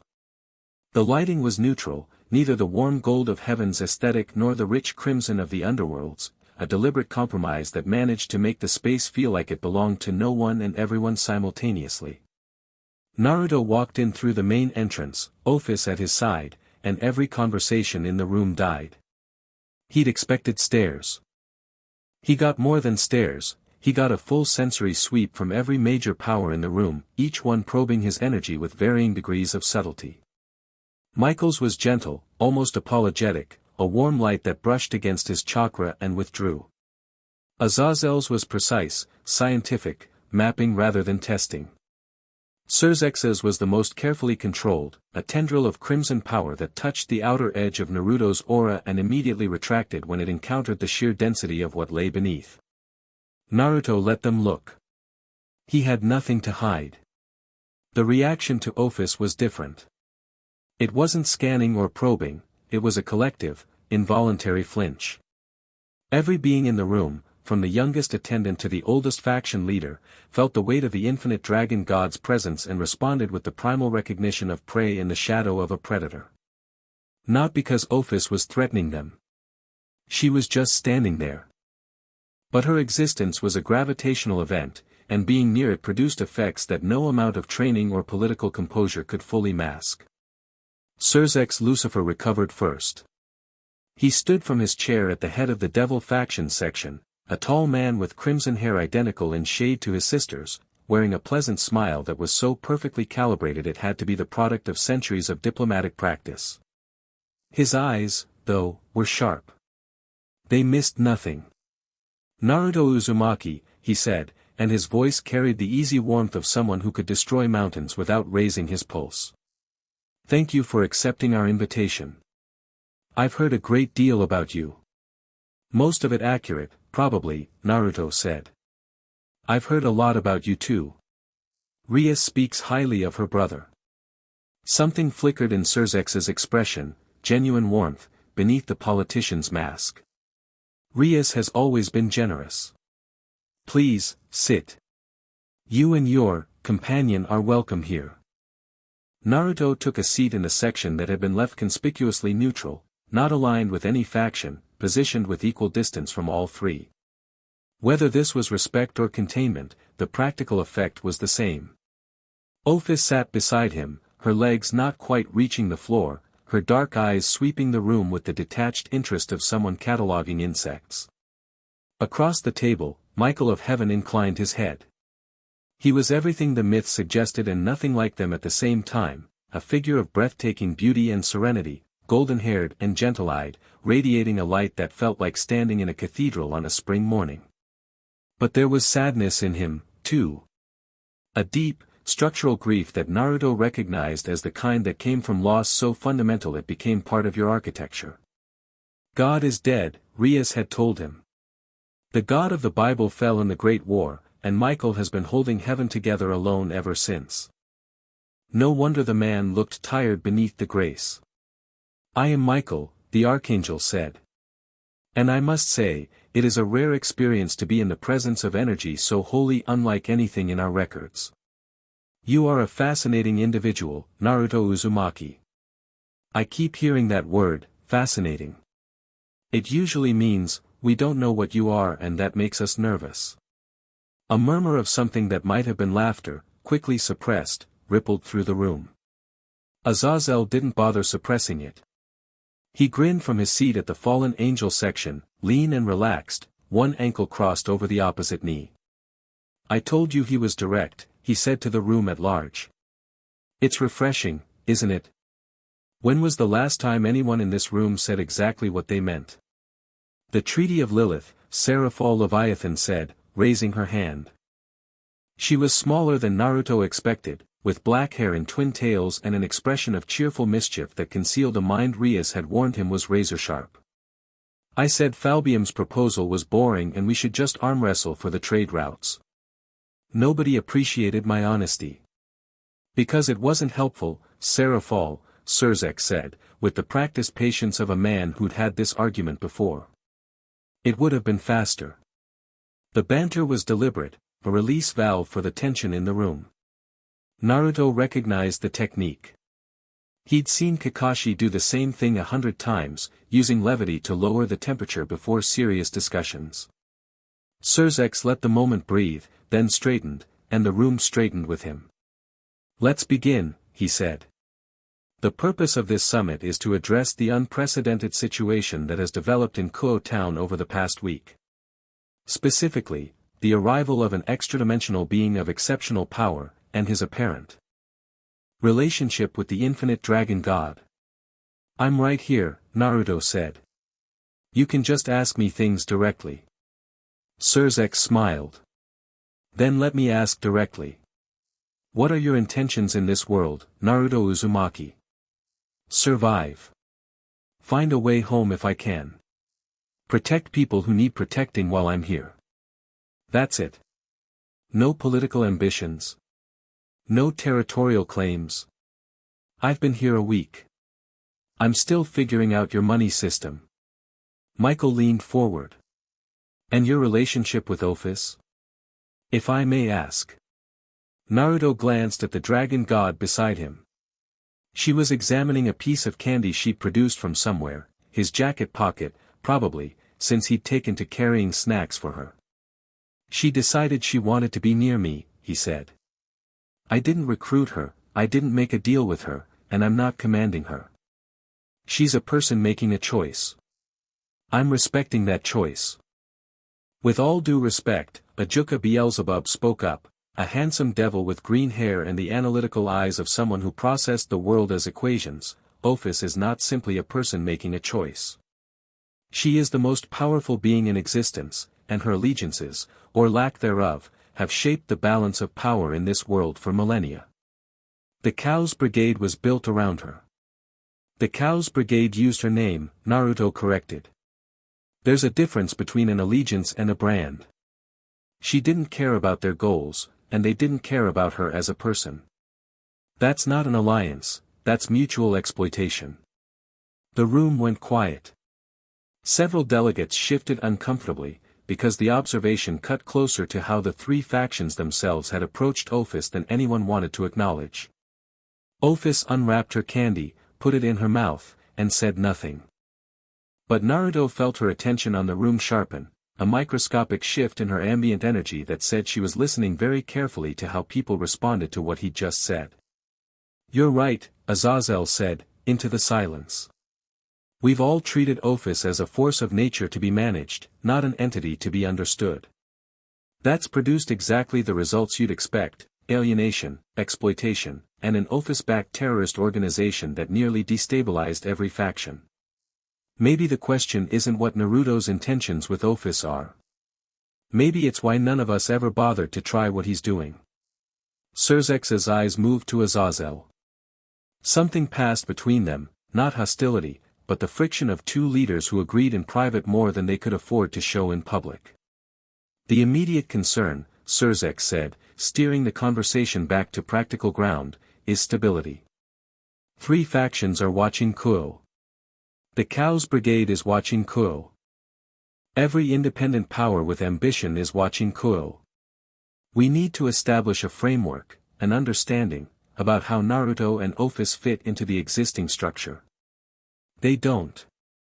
Everyone looked at Falbium Asmodeus, who had spoken for the first time. The Satan of military affairs was broad-shouldered and perpetually sleepy-looking, but the single sentence landed with the weight of someone who'd spent the entire conversation calculating and had arrived at the only conclusion that mattered. "They don't fit into the existing structure," Falbium repeated. "Any framework that tries to integrate them into the current balance will be artificial and unstable.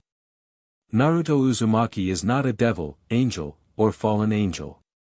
He has no faction obligation, no historical alignment, no political debt. Ophis answers to no authority and never has. The only honest framework is to acknowledge them as an independent power and establish relations accordingly." Silence again. Then, slowly, nods around the table. The logic was inescapable. "An independent power," Naruto said. "I'm one guy. One guy who annihilated a stray devil with a single technique, dismantled a rogue fallen angel operation in under an hour, and is sitting next to a being who could end all 3 factions simultaneously," Falbium said, sounding bored. "Independent power seems accurate." "I'll take it," Naruto said. "On one condition. I'm not signing a neutrality pact or a non-aggression treaty or any of the other political instruments I can see some of you drafting in your heads right now. I will help people who need help. If a threat comes that endangers innocence, I will act. I won't ask permission and I won't apologize. That's the deal." Surzex studied him. The pleasant smile was gone, replaced by something more real, the calculating gaze of a leader assessing not a threat, but a potential pillar of the order he was trying to build. "That's acceptable," Surzex said. "To me, at least. Michael? Azazel?" "I have no objections," Michael said warmly. "A commitment to protecting the innocent is something heaven will always support." "Works for me," Azazel said, leaning back. "Honestly, this is the most productive summit we've had in centuries. Usually we just argue about territory for 6 hours and then Seraphal tries to challenge someone to a magical girl duel. It's an efficient dispute resolution method and I stand by it," Seraphal said. The tension in the room had dropped by half. Delegates were relaxing, the initial terror of sharing space with Ophis gradually giving way to the more familiar comfort of political process.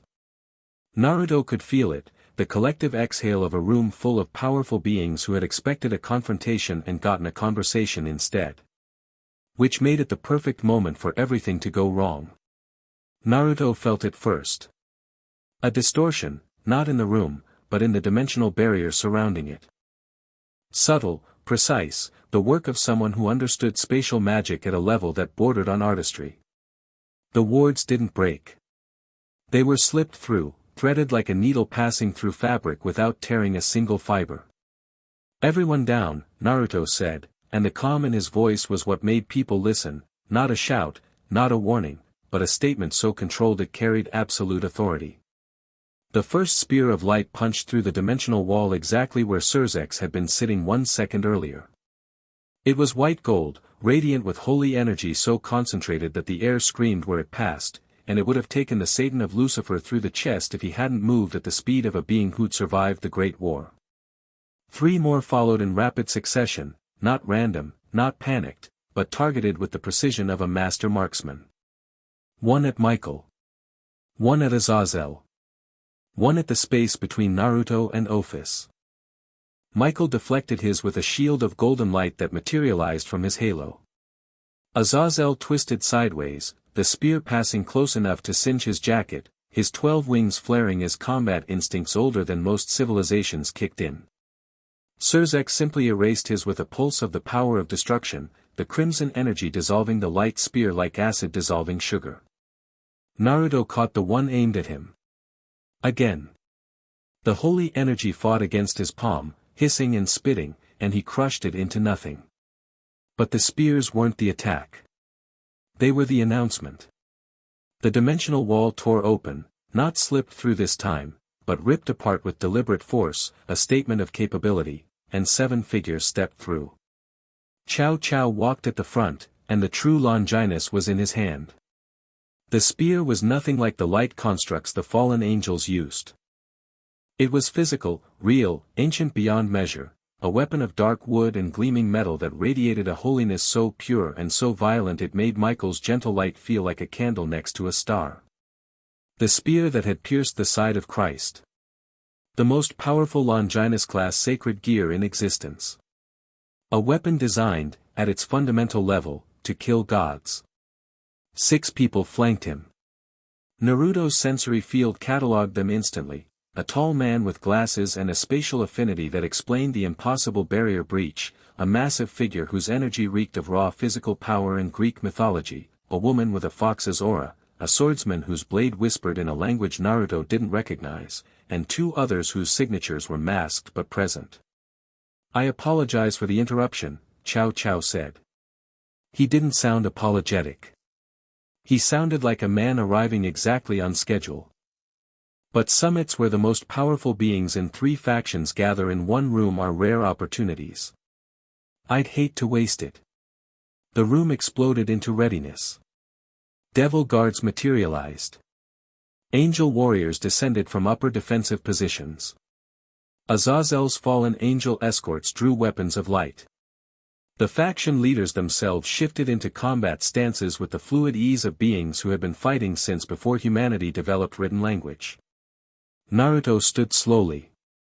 He didn't draw on his chakra, didn't shift into sage mode, didn't do anything that would read as preparation to anyone watching. He just stood and looked at Cao Cao with the steady gaze of someone assessing a situation. Cao Cao looked back. Up close, the man was younger than his reputation suggested, mid-20s at most, with dark hair, sharp features, and eyes that burned with an intelligence so fierce it was almost its own form of power. He held the true Longinus with the casual certainty of someone who had trained with it since childhood, the spear an extension of his body rather than a tool in his hand. "You're brave," Naruto said. "Walking into a room full of every major power in this world with 7 people. Bravery has nothing to do with it. I know exactly what I'm walking into. That's not bravery, it's preparation." Cao Cao's gaze swept the room, passing over devils, angels, and fallen angels with the dismissive contempt of someone who had long since stopped seeing them as peers. It settled on Naruto and stayed.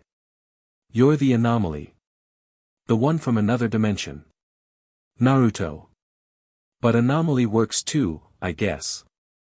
I'm Cao Cao, descendant of Cao Cao of the 3 kingdoms. Leader of the hero faction. And I came here tonight to deliver a message, not to start a battle, though I'm equipped for either." He lifted the true Longinus slightly. The spear's glow intensified, and every supernatural being in the room felt it in their bones, the primal, ancestral terror of a weapon that existed to end them.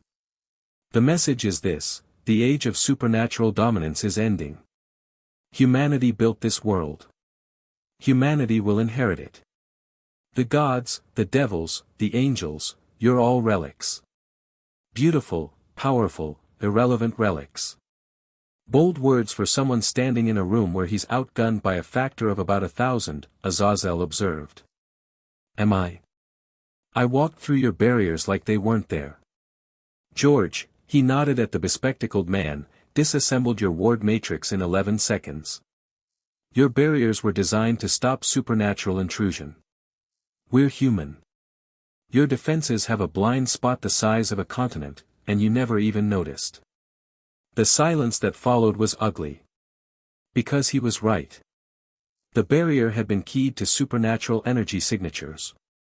Human-based sacred gear users, operating on a fundamentally different power framework, had slipped through a gap that none of the faction leaders had considered.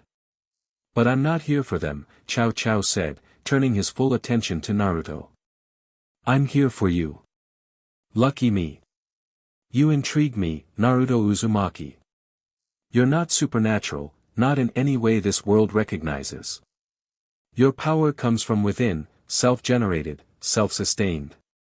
In a different context, you'd be the ultimate proof that humanity doesn't need the supernatural to reach the apex. You could be our banner. His eyes hardened.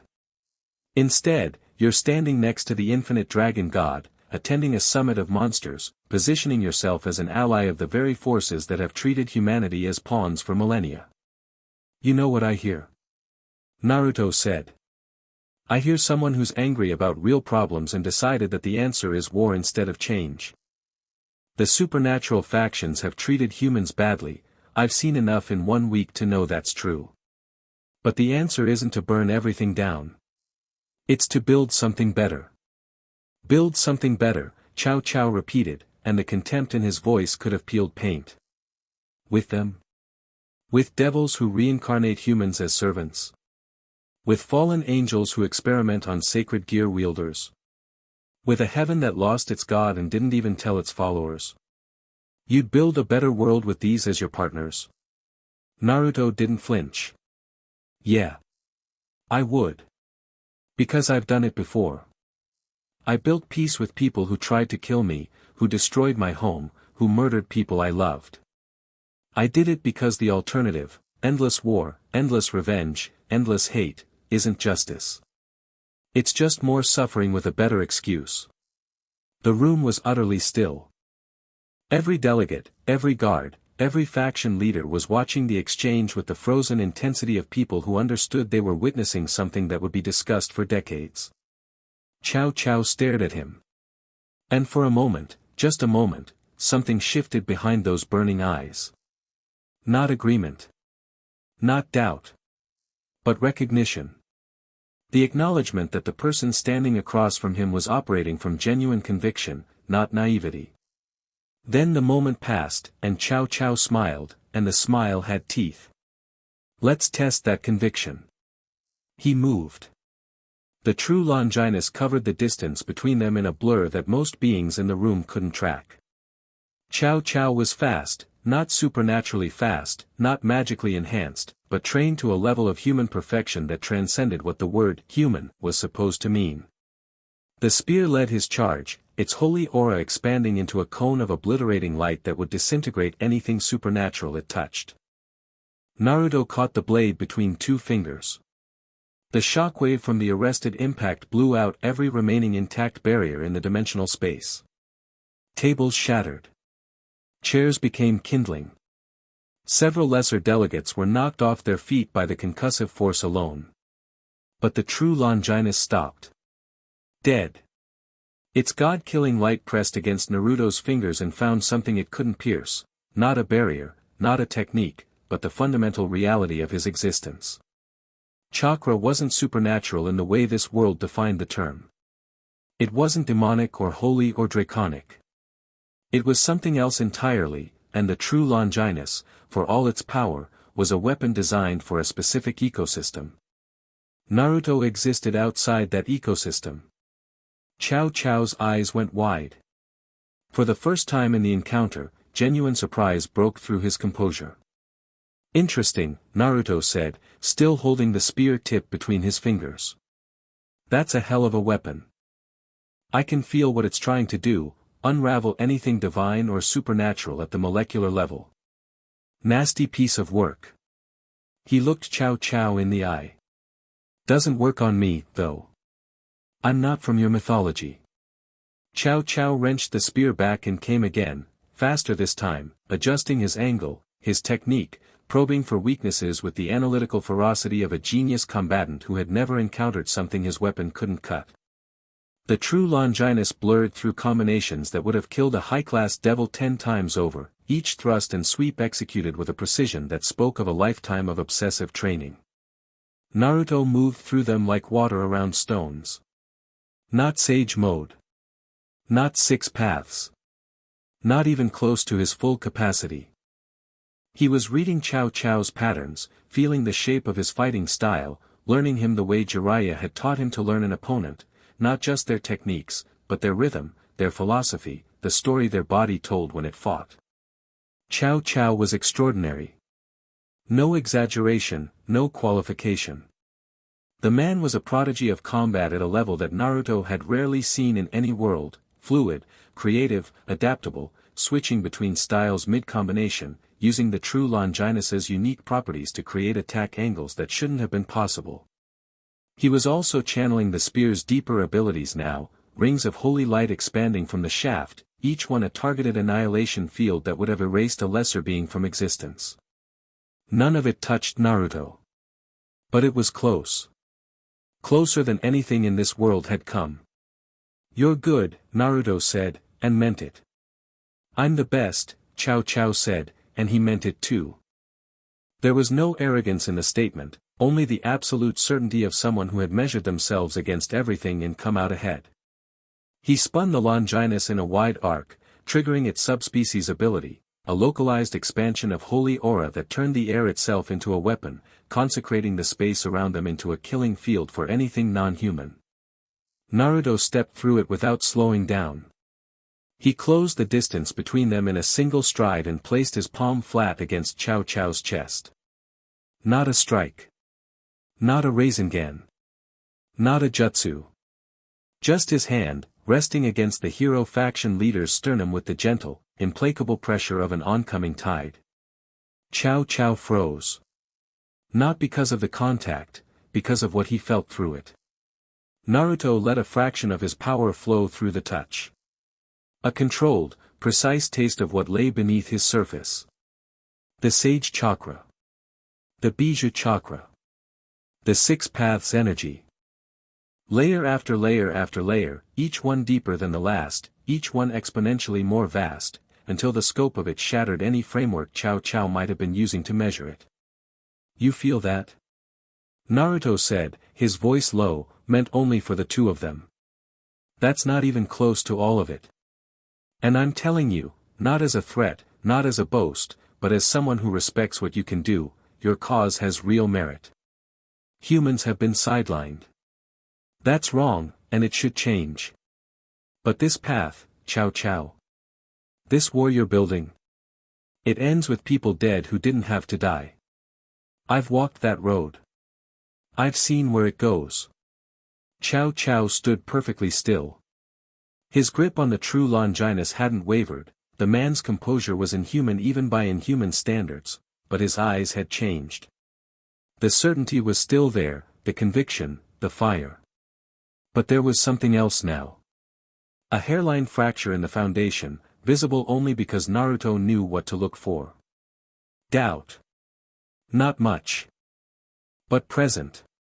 "You speak like someone who's already won their war," Cao Cao said quietly. "I have. And I'm telling you the victory tasted like ash. Find a better way. You're smart enough." Cao Cao stepped back. Naruto let him go. The true Longinus's glow dimmed as Cao Cao pulled it back to a resting position, his posture shifting from combat to assessment. Around them, the summit chamber was in shambles. The faction delegates had pulled back to the walls, many of them behind barriers of varying types. The faction leaders had held their ground but hadn't intervened, partly from political calculation, partly from the very practical observation that intervening in a fight between these two would have been like jumping into a hurricane to help the wind. And in her chair, Ophis had not moved. But something had changed about her. Every being in the room sensitive enough to notice, and at this level, that was most of them, could feel it. Ophis's ambient energy had shifted. Not increased, not weaponized, but focused. Sharpened. directed toward Chow Chow with a specificity that was utterly alien to her nature. Ophis did not feel protective. Ophis did not feel territorial. Ophis, the infinite dragon god, existed in a state of cosmic detachment that made such emotions not just unlikely but structurally impossible. Except she was feeling them now.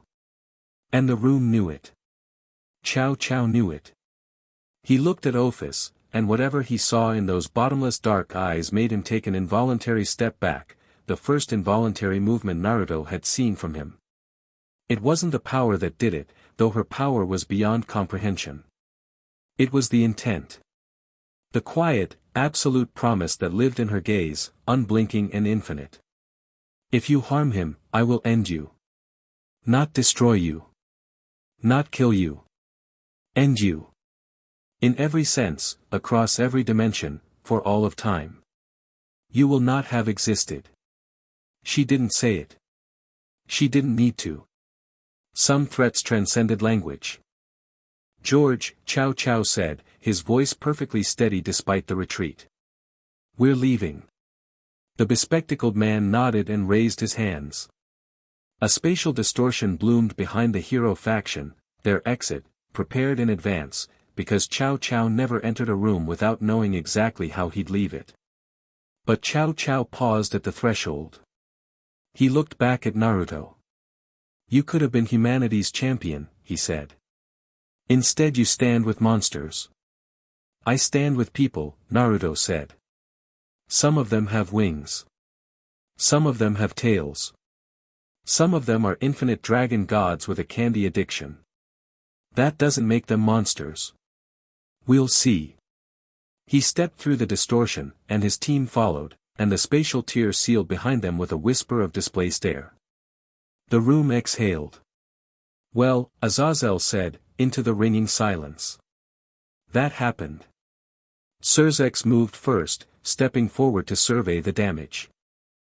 The dimensional space was wrecked, the table destroyed, the walls cracked, the wards in need of complete reconstruction.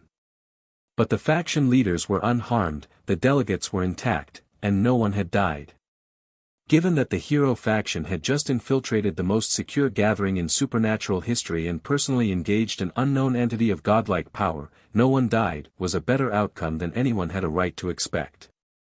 The barrier breach is the priority, Ajuka said, already analyzing the ward remnants with the intensity of a man who had just been shown a flaw in a system he'd built. George's spatial manipulation is beyond anything in our models. I need to redesign the detection matrix from scratch. The political implications are worse than the breach, Surzex said. Chow Chow just proved that humans can bypass our defenses.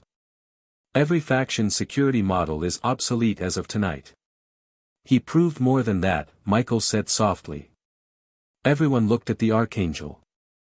He proved that his grievance has merit. The supernatural world has failed humanity in many ways. We've been so focused on our own conflicts that we've treated the human world as a stage rather than a partner. Chow Chow is a symptom.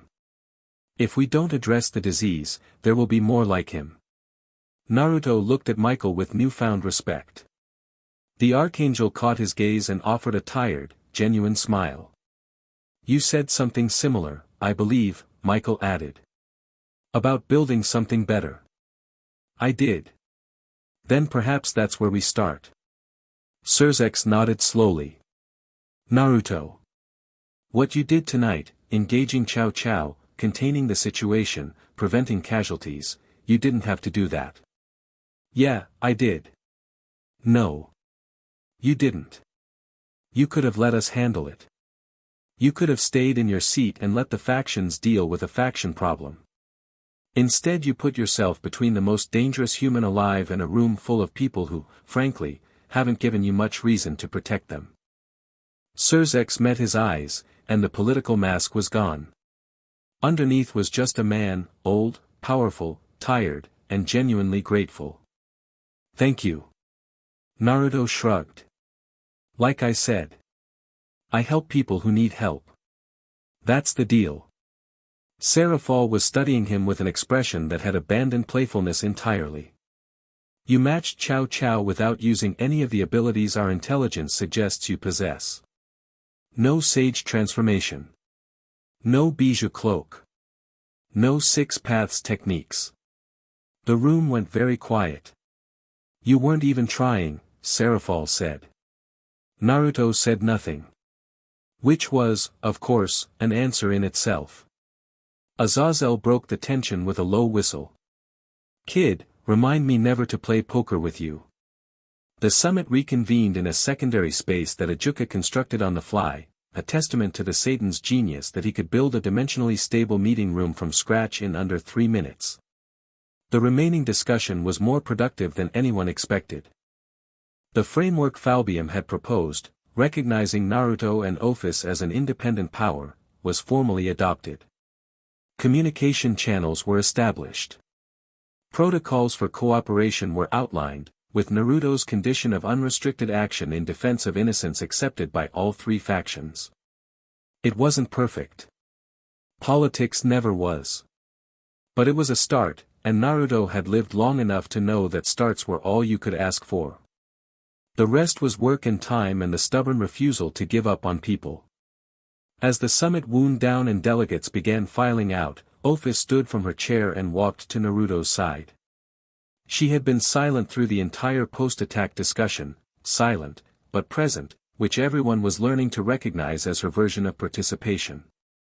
You let him go, she said. Chow Chow. Yeah.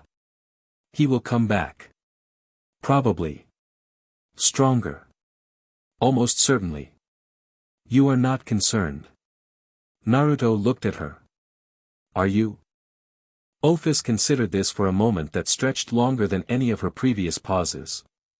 Something was working behind those ancient eyes, some calculation or realization or emotional process that she didn't have a framework for yet. Yes, she said. 1 word. 3 letters. And it detonated like a bomb in the quiet room, because Ophis, the infinite dragon god, the being of absolute power and absolute detachment, had just admitted to concern. For someone else's safety. For the first time in her eternal existence. Serzex heard it. Michael heard it. Azazel heard it, and his expression suggested he was already mentally rewriting every paper he'd ever published on the nature of dragon gods. Naruto just smiled. Then I guess I'll have to make sure I'm ready for him, he said. Come on. I owe you about 6 taiyaki for sitting through that meeting. 9, Ophis said. 9 it is. They walked out of the summit together, past the faction leaders and the delegates and the guards and the analysts, and not one being in that room tried to stop them or add a condition or make a final political play. Because they had all seen the same thing tonight, and it had rewritten their understanding of what was possible. The infinite dragon god, who cared about nothing, cared about someone. And the someone was a man who caught god-killing spears between his fingers and then offered to buy his companion pastries. The world would never be the same. The night air outside the academy was cool and clean, and the stars were out, and somewhere to the north, Chow Chow was already planning his next move. Naruto could feel it, not literally, but in the way you could feel a storm building on the horizon, a pressure change in the atmosphere of fate itself. It was coming. Whatever Chow Chow was building, whatever weapon or strategy or grand design he was assembling, it was coming. But not tonight.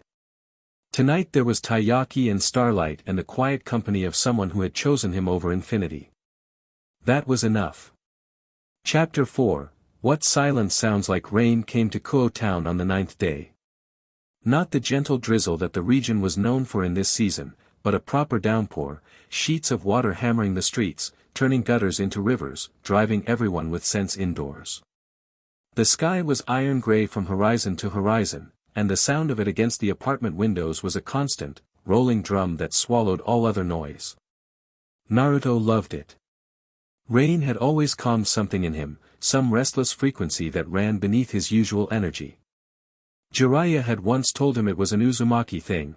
The clan had origins near the sea, and water called to them in ways that had nothing to do with chakra affinity.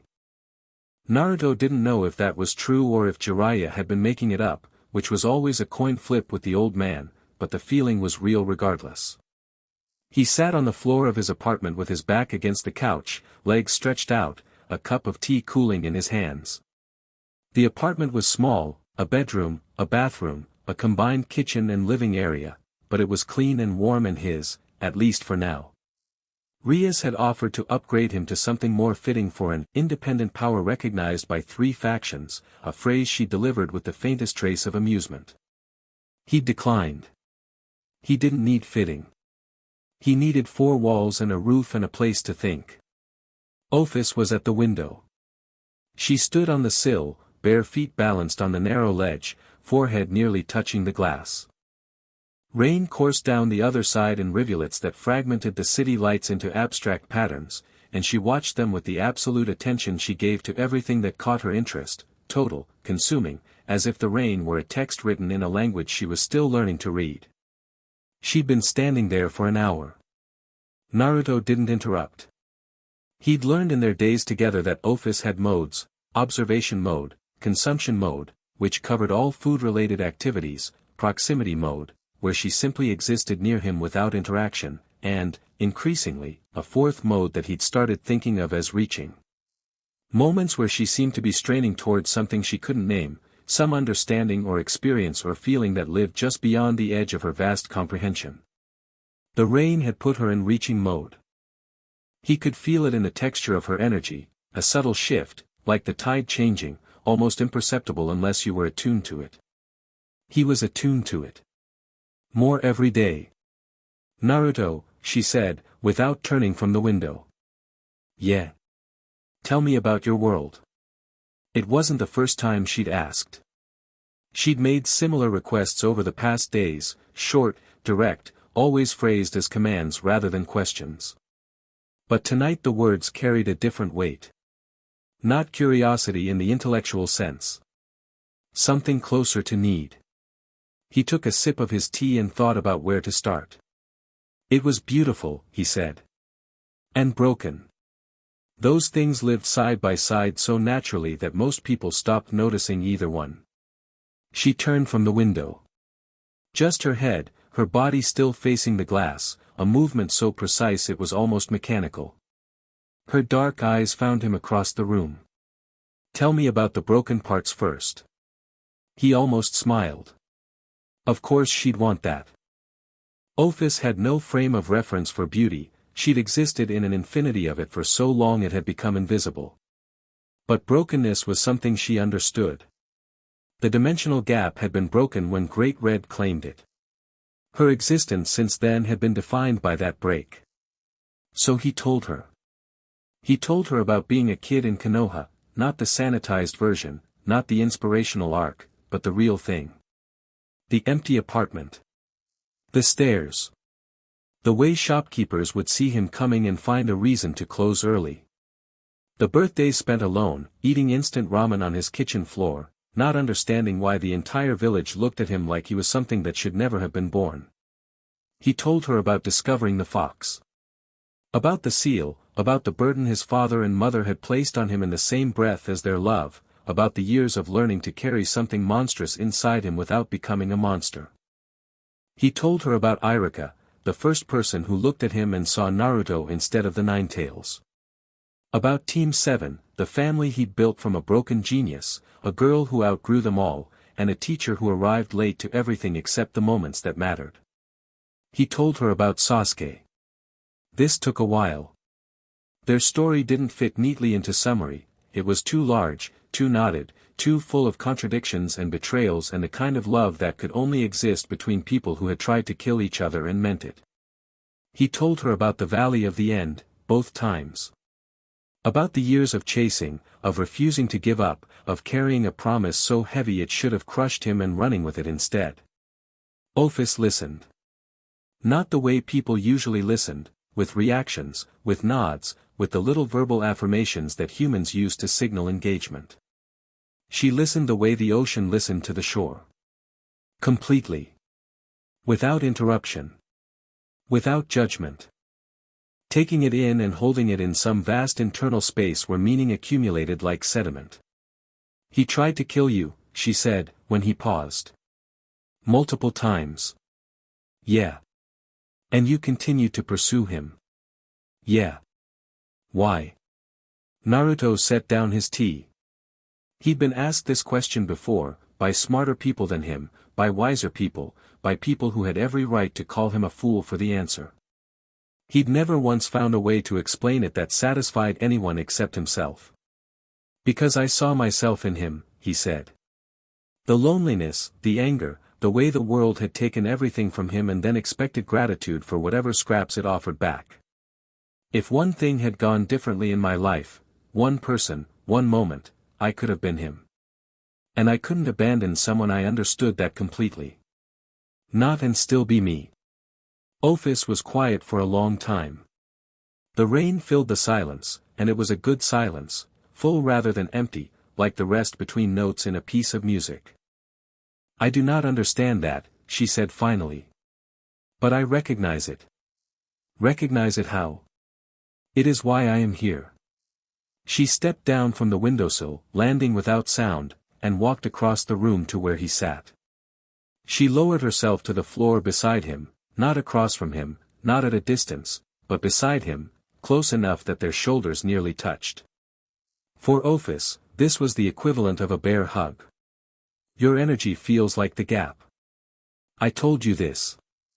But it is more precise than that. It feels like the gap felt before it was broken. Before it was taken from me. Before I understood what loss was. She looked down at her own hands, small and pale in her lap. I have existed for longer than this universe, she said. I have observed the birth and death of stars. I have watched civilizations rise and crumble and be forgotten so completely that even their dust is gone. In all that time, I wanted only one thing, silence. The return of what was taken. I bent every action, every alliance, every moment toward that single goal. And then you sat on a bench next to me and felt something different. Yes. The word came out with a weight that surprised them both. Not instead of the silence. Alongside it.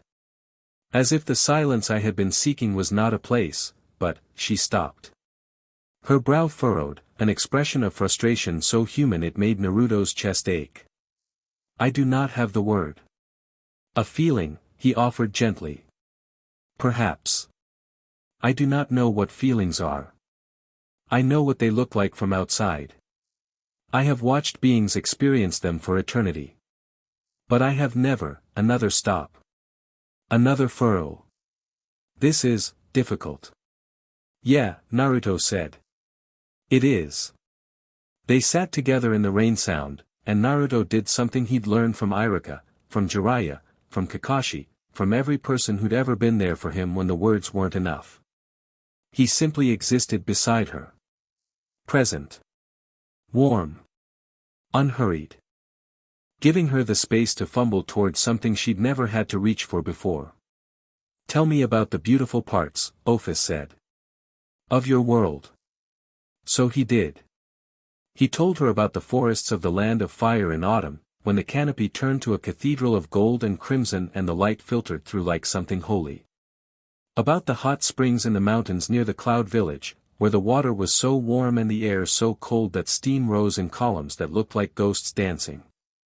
About Ichiraka ramen, the stand, not the food, though the food was sacred, the way old man Tucci would welcome him with the same gruff affection every single time, as if Naruto's presence was the best part of his day. Maybe it was. He told her about Jiraiya. This was harder. The grief had been sitting in his chest for years, a stone he'd learned to carry so well that most days he forgot it was there. But speaking about the old man to someone who listened the way Ophis listened, completely, without the social filters that usually cushioned these conversations, stripped the protective layers away and left the raw thing underneath. He was a pervert, Naruto said, and his voice cracked on the word, and he laughed because the crack was ridiculous and the laugh was genuine. A loudmouth, a show-off, a terrible influence. He'd peek on women in bathhouses and then write novels about it, and somehow the novels were actually brilliant, which made the whole thing even worse because you couldn't even be properly mad at him. He was your teacher. He was more than that. He was the first person who chose to be in my life. Not assigned, not obligated, chose. He took me on a training trip for 3 years, and we traveled the continent, and he taught me everything.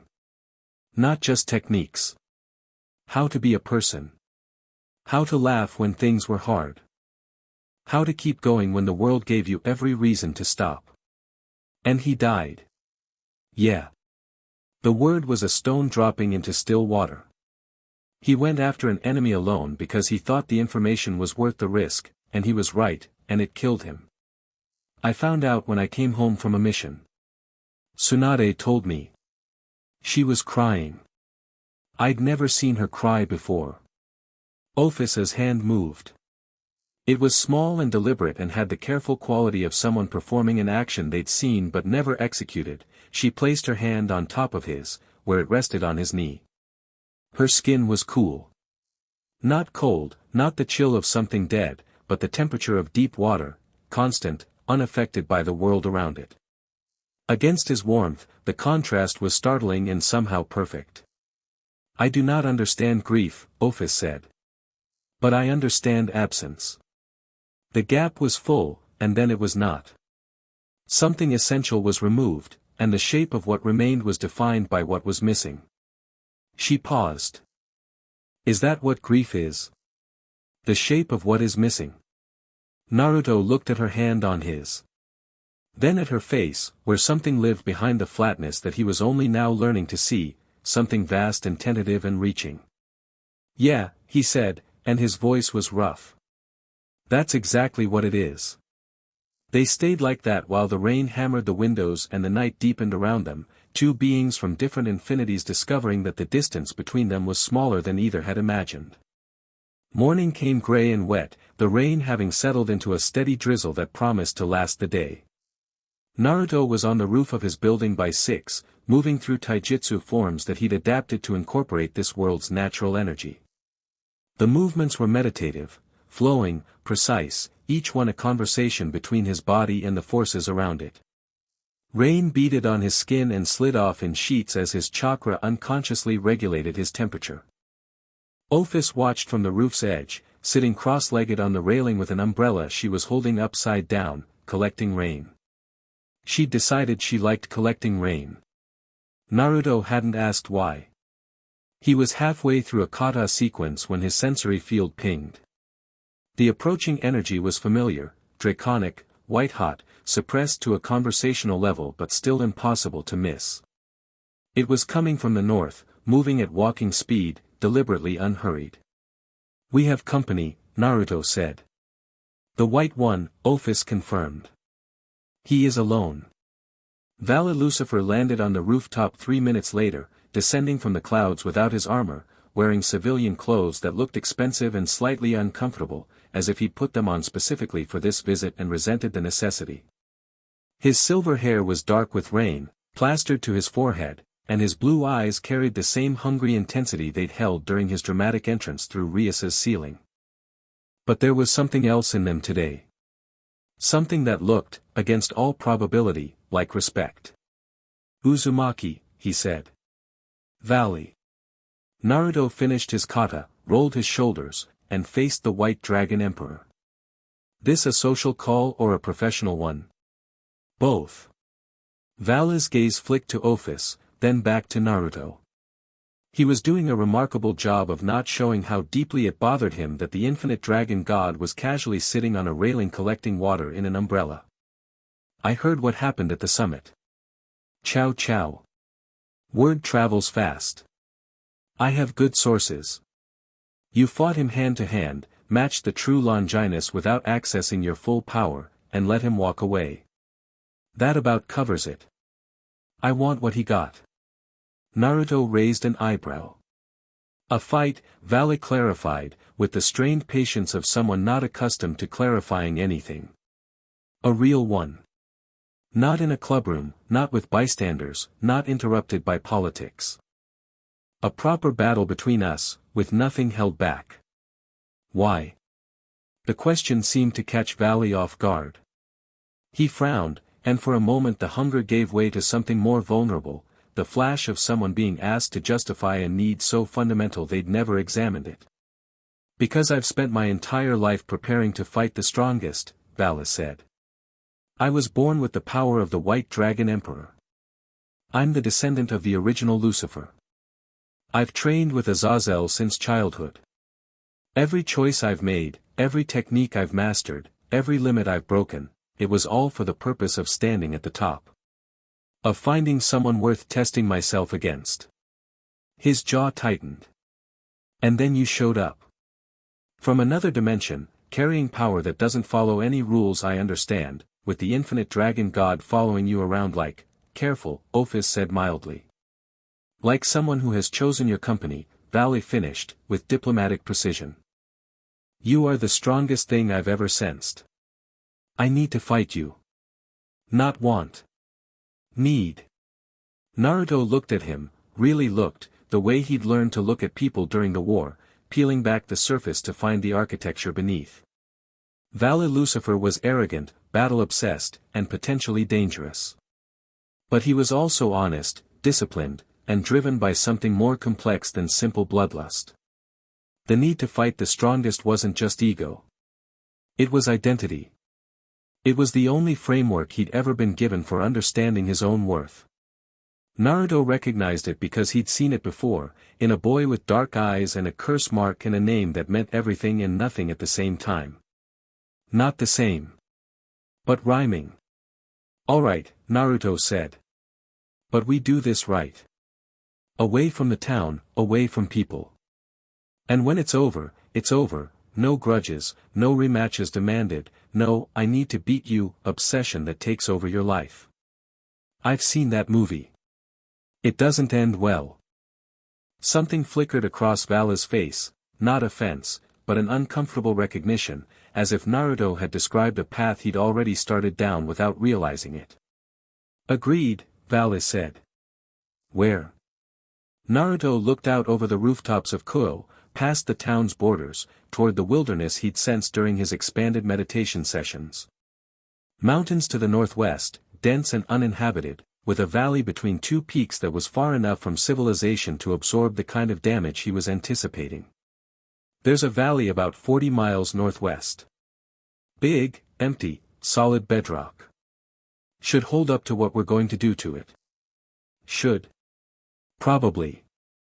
Valis smiled. It was the first genuine, unguarded expression Naruto had seen from him, and it transformed his face from handsome and dangerous to almost boyish. Now? Valley asked. Now. They moved. Naruto crossed the 40 miles in a series of chakra-enhanced leaps that covered nearly a mile each, his body cutting through the rain like a golden comet. Valley kept pace in his balance breaker armor, the divine dividing wings blazing white against the gray sky. Ophis simply appeared at the destination before either of them arrived, sitting on a boulder at the valley's edge, umbrella still in hand, still collecting rain. The valley was perfect. A natural amphitheater carved by glaciers millennia ago, surrounded by granite peaks, floored with ancient stone. It was 2 miles across and deep enough to contain significant damage without the surrounding mountains collapsing. Probably. Naruto landed at one end. Vala landed at the other. 500 meters of rain-slicked stone separated them. Finally, Kurama rumbled, and the fox's anticipation thrummed through Naruto's chakra network like a war drum. I've been waiting to stretch.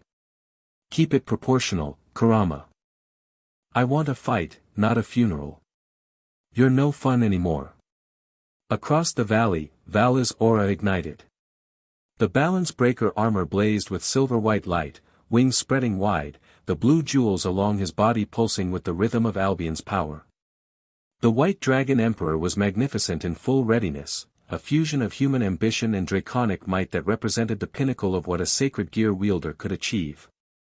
Divide, divide, divide, Albion's voice boomed from the wings as Valley activated his signature ability preemptively, the power of having already reaching out toward Naruto's energy. Naruto felt it, a pull, a drain, invisible fingers trying to grasp his chakra and cut it in half. Against most opponents, this would have been devastating. Divine Dividing could reduce an enemy's power by half every 10 seconds, stacking exponentially until even God-class beings found themselves weakened to impotence. It touched his chakra and slid off like water on oil. Valen noticed immediately. His eyes widened behind the helmet. "What, my energy isn't demonic, holy, or draconic," Naruto called across the distance. "Your sacred gear was designed to interact with this world's power systems. Mine doesn't belong to any of them." He let that sink in for exactly 1 second. Then he moved. The 6 paths Sage mode activated without fanfare, no dramatic transformation sequence, no screaming power-up. One moment he was Naruto, the next, his body was wreathed in golden light, the truth-seeking orbs materializing behind him in a halo of black spheres, his eyes shifting to the cross-shaped pupils of the Sage of 6 Paths. His cloak billowed in the storm wind, and the rain around him turned to steam on contact with his aura. Valley, to his credit, didn't freeze. He charged. The White Dragon Emperor was blindingly fast, covering 500 meters in the time it took a heartbeat to complete, his armored fist leading a strike that carried the full force of Lucifer bloodline power combined with Albion's draconic energy. The blow would have cratered a mountain.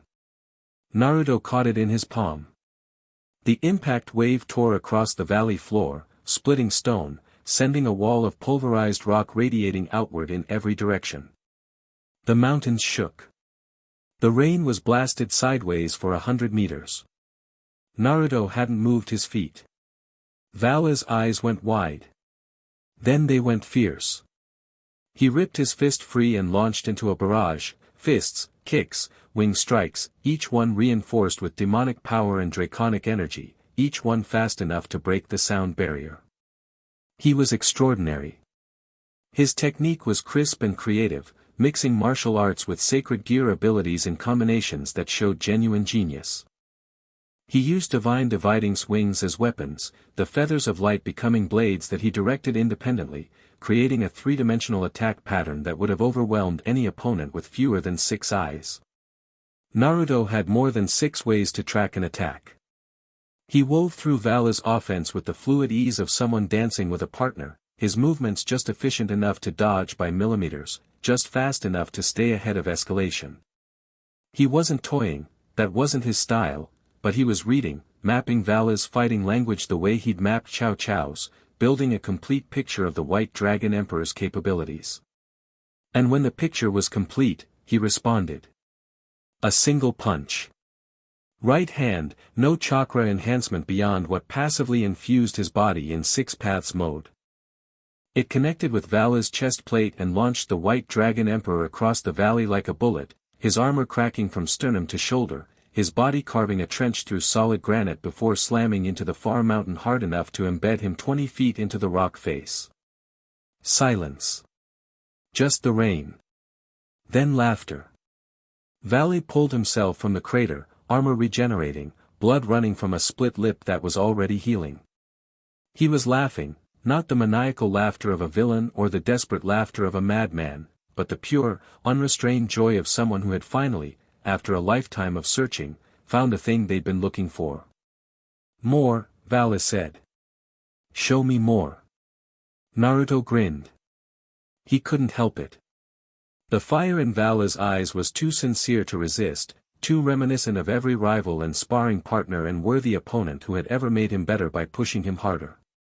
You asked for it. They collided again. And this time, Naruto stopped holding back the bottom half of his reserves. The valley didn't survive. The next 20 minutes were the most intense combat Kuoh's hemisphere had ever experienced. Seismographs across the country registered the impacts. Weather satellites recorded anomalous energy signatures that would be explained away as atmospheric phenomena by scientists who were technically correct. The phenomena were atmospheric, in the same way a nuclear detonation was atmospheric. The rain over the valley evaporated, replaced by a localized storm system generated purely by the heat and pressure of 2 absurdly powerful beings pushing each other to their limits. Valley was incredible. There was no other word for it. He had half dimension, the ability to have the size of anything he targeted, which he used on the terrain itself to reshape the battlefield in real time. He had his Lucifer bloodline's demonic power, vast reserves of it, which he channeled through Albion's draconic framework to create attacks that combined the worst aspects of both power sets. And beneath all of it was a combatant's instinct so finely honed that he adapted to Naruto's patterns within minutes, finding micro-openings, exploiting momentary hesitations, forcing Naruto to actually think about his defense for the first time since arriving in this world. But it wasn't enough. Not close.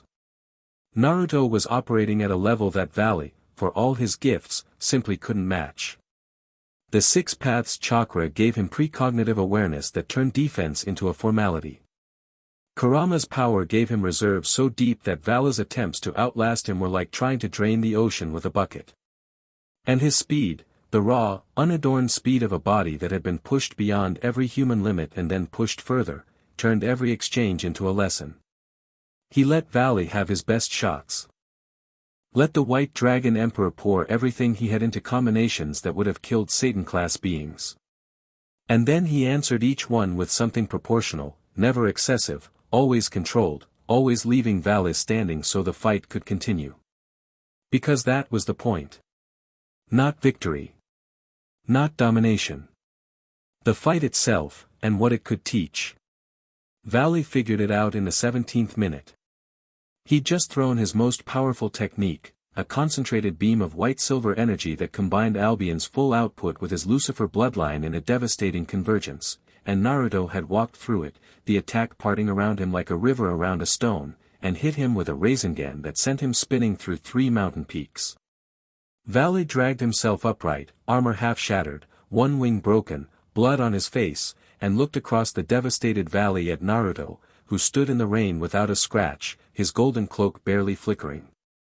"You're holding back," Valley said. Not an accusation. A realization. Some. How much? Naruto considered lying. Decided against it. A lot. Valley stared at him. The joy was still there, it hadn't left his eyes for the entire fight, but it was tempered now by something he clearly wasn't used to feeling. Humility. "I've never," he stopped. Swallowed. Tried again. "No one has ever beaten me this cleanly. Not Azazel. Not the other gods I've challenged. I thought I was close to the top. You are close to the top. What you did in the last 20 minutes, the way you adapted, the way you used your abilities creatively instead of just throwing power around, that was some of the best fighting I've seen in any world. And I've fought gods, Valley. Actual, reality-warping, planet-threatening gods." Valley landed on the ruined valley floor, his armor dissolving, leaving him in his torn civilian clothes. He was breathing hard, his body pushed past its limits, but his eyes were clear. "Will you train with me?" he asked. Naruto blinked. Of all the things he'd expected to come out of this fight, that wasn't one of them. "Not to beat you," Valley added quickly. "I'm not delusional, I can see the gap. But you move like someone who was taught by masters. The economy of your technique, the way you read my patterns, the precision of your counters, that's not just power.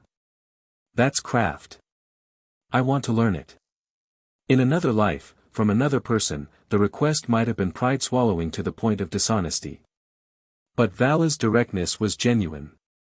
He had measured himself against the strongest thing he'd ever encountered, found himself lacking, and instead of rage or denial had arrived at the only productive response, growth. It was, Naruto realized with a bittersweet twist in his chest, exactly what Sasuke had never been able to do. At least not until the very end. "Yeah," Naruto said. "I'll train with you." Valley exhaled. Something in his posture loosened, not weakness, but the release of a tension he'd been carrying so long it had become structural. The tension of a man whose only measure of self-worth was the next fight. "You're going to regret agreeing," Valley said, with a ghost of his usual arrogance. "I'm a very demanding student. Kid, I learned everything I know from a pervert, a chronically late scarecrow, and a woman who solved most problems by punching them through walls. I can handle demanding. They walked out of the valley together, picking through rubble that had been solid mountain 20 minutes ago. The rain had returned, filling the craters with muddy water, softening the edges of destruction. In a few years, nature would reclaim the scars. In a few decades, you'd never know two titans had fought here. Ophis met them at the valley's edge. She had moved from her boulder to a flat rock with a better vantage point at some point during the fight, though Naruto hadn't noticed when. The umbrella had been set aside, inverted on the ground, full of rainwater, forgotten. She was watching them approach with an expression that might, under intense scrutiny and generous interpretation, have been the faintest hint of a smile. "You are not broken," she said to Valley. "Barely," Valley admitted. "That is acceptable. You fought well for your level." "For my," Valley started, pride bristling, then caught himself. He looked at the infinite dragon god, a being so far above him on the power scale that comparison was meaningless, and chose, wisely, to take the compliment at face value. "Thank you." Ophis turned to Naruto. Her eyes swept over him, checking, he realized. Looking for damage. Finding none. The almost smile deepened by a micrometer. "You enjoyed that," she said. "A little bit," he admitted. "More than a little." "Okay, more than a little." Valley looked between them with an expression caught between bewilderment and reluctant awe. "Is she always like this?" "Like what?" "Terrifyingly perceptive while appearing to care about nothing." "That's Ophis, yeah." "I care about specific things," Ophis corrected. "The list is short." She turned and walked toward the path back to Kuoh, and her trajectory brought her close enough to Naruto that their shoulders brushed, a contact so brief it could have been accidental, except that nothing Ophis did was accidental, not ever, not in all of infinity. Naruto followed. Valley watched them go for a moment, something unreadable on his face, then followed too. They parted ways at the edge of town, Valley heading northeast to wherever he was based, Naruto and Ophis returning to the apartment. The rain had eased to a mist by the time they arrived, and the early evening light was gray-gold, filtering through clouds that were starting to thin. Naruto cooked dinner. Nothing fancy, rice, grilled fish, vegetables, miso soup. He'd always found cooking meditative, a grounding ritual that connected him to the physical world after intense experiences. The post-fight adrenaline was fading, leaving behind the pleasant ache of a body well used and the deeper satisfaction of a day that had contained both connection and purpose. Ophis sat at the small kitchen table and watched him cook with the same attention she gave to everything. "Valley will become stronger," she said. "That's the idea. He may eventually challenge you again. I hope he does. You are building allies." A pause. "No. Friends." Naruto turned from the stove, spatula in hand. "Does that bother you?" "No." She tilted her head. "I am attempting to understand why it does not bother me. Historically, when beings accumulated connections and influence, it triggered strategic concerns. I would evaluate them as potential threats to my goal. And now? Now I observe you making food for us and I feel," she stopped. That furrow again, the one that meant she was bumping up against the limits of her emotional vocabulary. "Content," she said, as if testing the word for accuracy. "I think the word is content." Naruto set down the spatula. He pulled out the other chair and sat across from her, their knees almost touching under the small table. "Can I ask you something?" "Yes." "The dimensional gap. The silence you're always talking about. If you could have it back right now, if Great Red vanished and the gap was yours again, would you go?" The question landed in the space between them and stayed there, massive and quiet. Naruto asked it because he needed to know, and he asked it now because the rain and the food and the strange domesticity of the evening had created a bubble of honesty that might not come again. Ophis considered.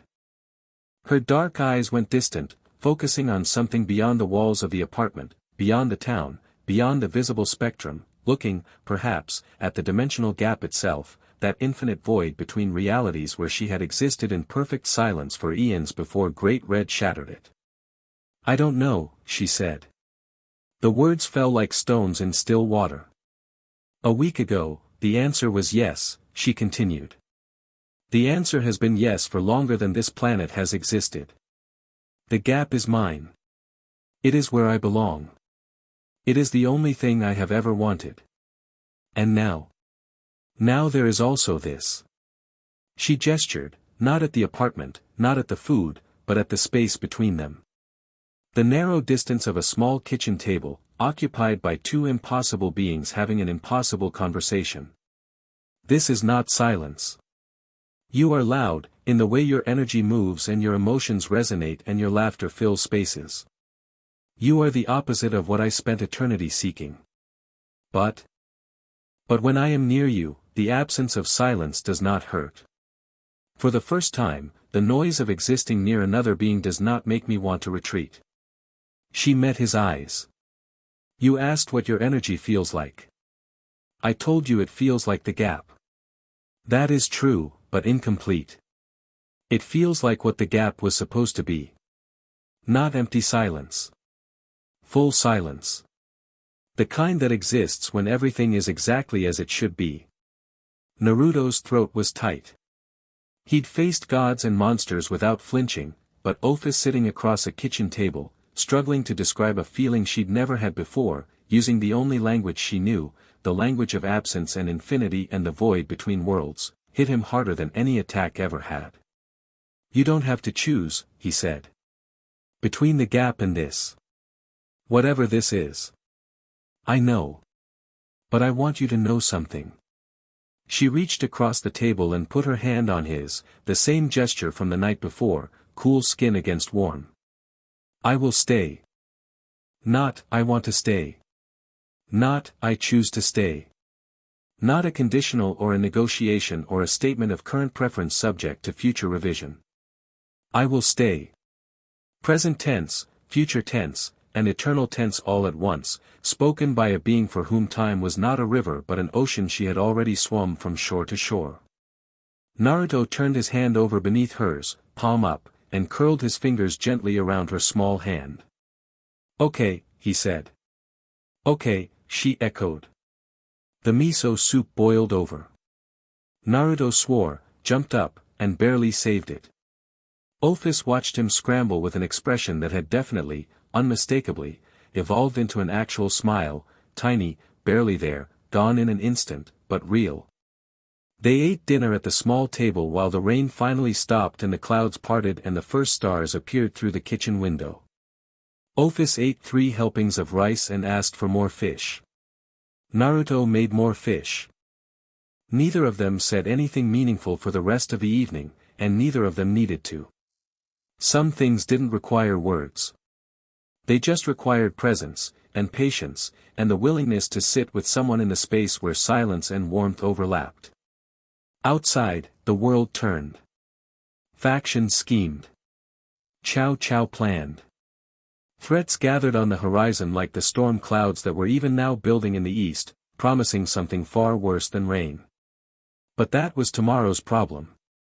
Tonight, the infinite dragon god ate grilled fish in a small apartment and smiled for the first time in her eternal existence, and a boy from another world smiled back, and the distance between infinity and warmth was exactly the width of a kitchen table. Across the country, in a location concealed by 17 layers of spatial distortion and warded against detection by every known supernatural method, Chow Chow stood before something terrible. The chamber was deep underground, a repurposed bunker from a war humans had fought among themselves, expanded and reinforced by George's spatial magic until it was large enough to contain what they'd built. The walls were inscribed with formulas that blended sacred gear theory with ancient human sorcery, a fusion of disciplines that no one in the supernatural world would have thought to combine because no one in the supernatural world respected human innovation enough to consider it. The device at the center of the chamber was not a weapon in any traditional sense. It was a frame, a skeletal structure of enchanted metal and crystallized energy, roughly humanoid in shape, 7 feet tall and still incomplete. Empty channels ran through its body like veins, waiting to be filled. A receptacle sat in its chest cavity, hollow, designed to hold something of immense power. Something infinite. The fragment is stable, George reported, adjusting his glasses as he reviewed the monitoring arrays. Ophis's power signature, extracted from the remnants of the Chaos Brigade's distribution network, has been successfully integrated into the containment matrix. It's a fraction of her total output, less than 0.1%, but even that amount exceeds anything we've previously worked with. And the Longinus integration? Chow Chow asked. Proceeding on schedule. The true Longinus's balance breaker has 7 subspecies. I've mapped 3 of them into the frame's architecture. When activated, the device will channel the Ophis fragment through the Longinus's god-killing properties, creating a focused output that is simultaneously infinite in nature and specifically lethal to divine and supernatural entities. Heracles, leaning against the far wall with his arms crossed, grunted. You're building a god-killing machine powered by a god's own energy. There's a word for that. Irony, George supplied. I was going to say insanity. Chow Chow didn't respond to either of them. He was staring at the frame, running calculations that lived as much in intuition as in mathematics. The device wouldn't be enough to kill Ophis, nothing could kill the truly infinite. But it didn't need to. It needed to threaten her. To prove that human ingenuity could create something that even the infinite dragon god couldn't dismiss. And Naruto. Chow Chow touched the true Longinus at his hip, and the spear hummed in response, recognizing his intent. He thought about the summit. About the moment Naruto's hand had rested on his chest and he'd felt the depth of what lay beneath, layer after layer of power, each one vaster than the last, built on a foundation of something that the true Longinus couldn't categorize because it came from outside the system entirely. He'd never felt anything like it. The closest comparison was the moment he'd first awakened the true Longinus, that initial rush of holy power that had rewritten his understanding of what was possible. Naruto's energy had done the same thing, but on a scale that made his awakening feel like a candle next to the sun. He's not invulnerable, Chow Chow said, breaking the silence. At the summit, when I struck with the Longinus, he caught the blade. But I felt resistance. Not much, barely any, but it was there. His chakra isn't immune to holy energy. It's resistant. Highly resistant, phenomenally resistant, but not immune. You think the device can overcome that resistance? George asked. I think the device, properly tuned, can concentrate enough holy energy through enough Ophis fragment power to make him feel it. And if he can feel it, he can be threatened. And if he can be threatened. Chow Chow trailed off, his eyes still fixed on the frame. Then what? Heracles asked. You threaten the guy who has the infinite dragon god ready to unmake anyone who looks at him wrong. What's the play, Chow Chow? The play is to prove a point. To him, to the factions, to every supernatural being who has ever looked at humanity and seen something lesser. His voice was quiet, but it carried the weight of absolute conviction. We don't need to defeat him. We need to stand against him. Toe to toe, human will against otherworldly power, and still be standing when the dust clears. That's the message. That's what changes the world. He turned from the device and walked toward the exit, his footsteps echoing in the reinforced chamber. 2 weeks, he said over his shoulder. I want the device operational in 2 weeks. Whatever resources you need, they're yours. George and Heracles exchanged a glance. They'd followed Chow Chow for years, through impossible odds, against supernatural enemies that should have killed them 100 times over, and they'd never once seen him wrong about the shape of the future. But they'd also never seen him obsessed. And the line between vision and obsession was thin enough to cut. Chapter 5, The Infinite and the Unbreakable. The morning started wrong.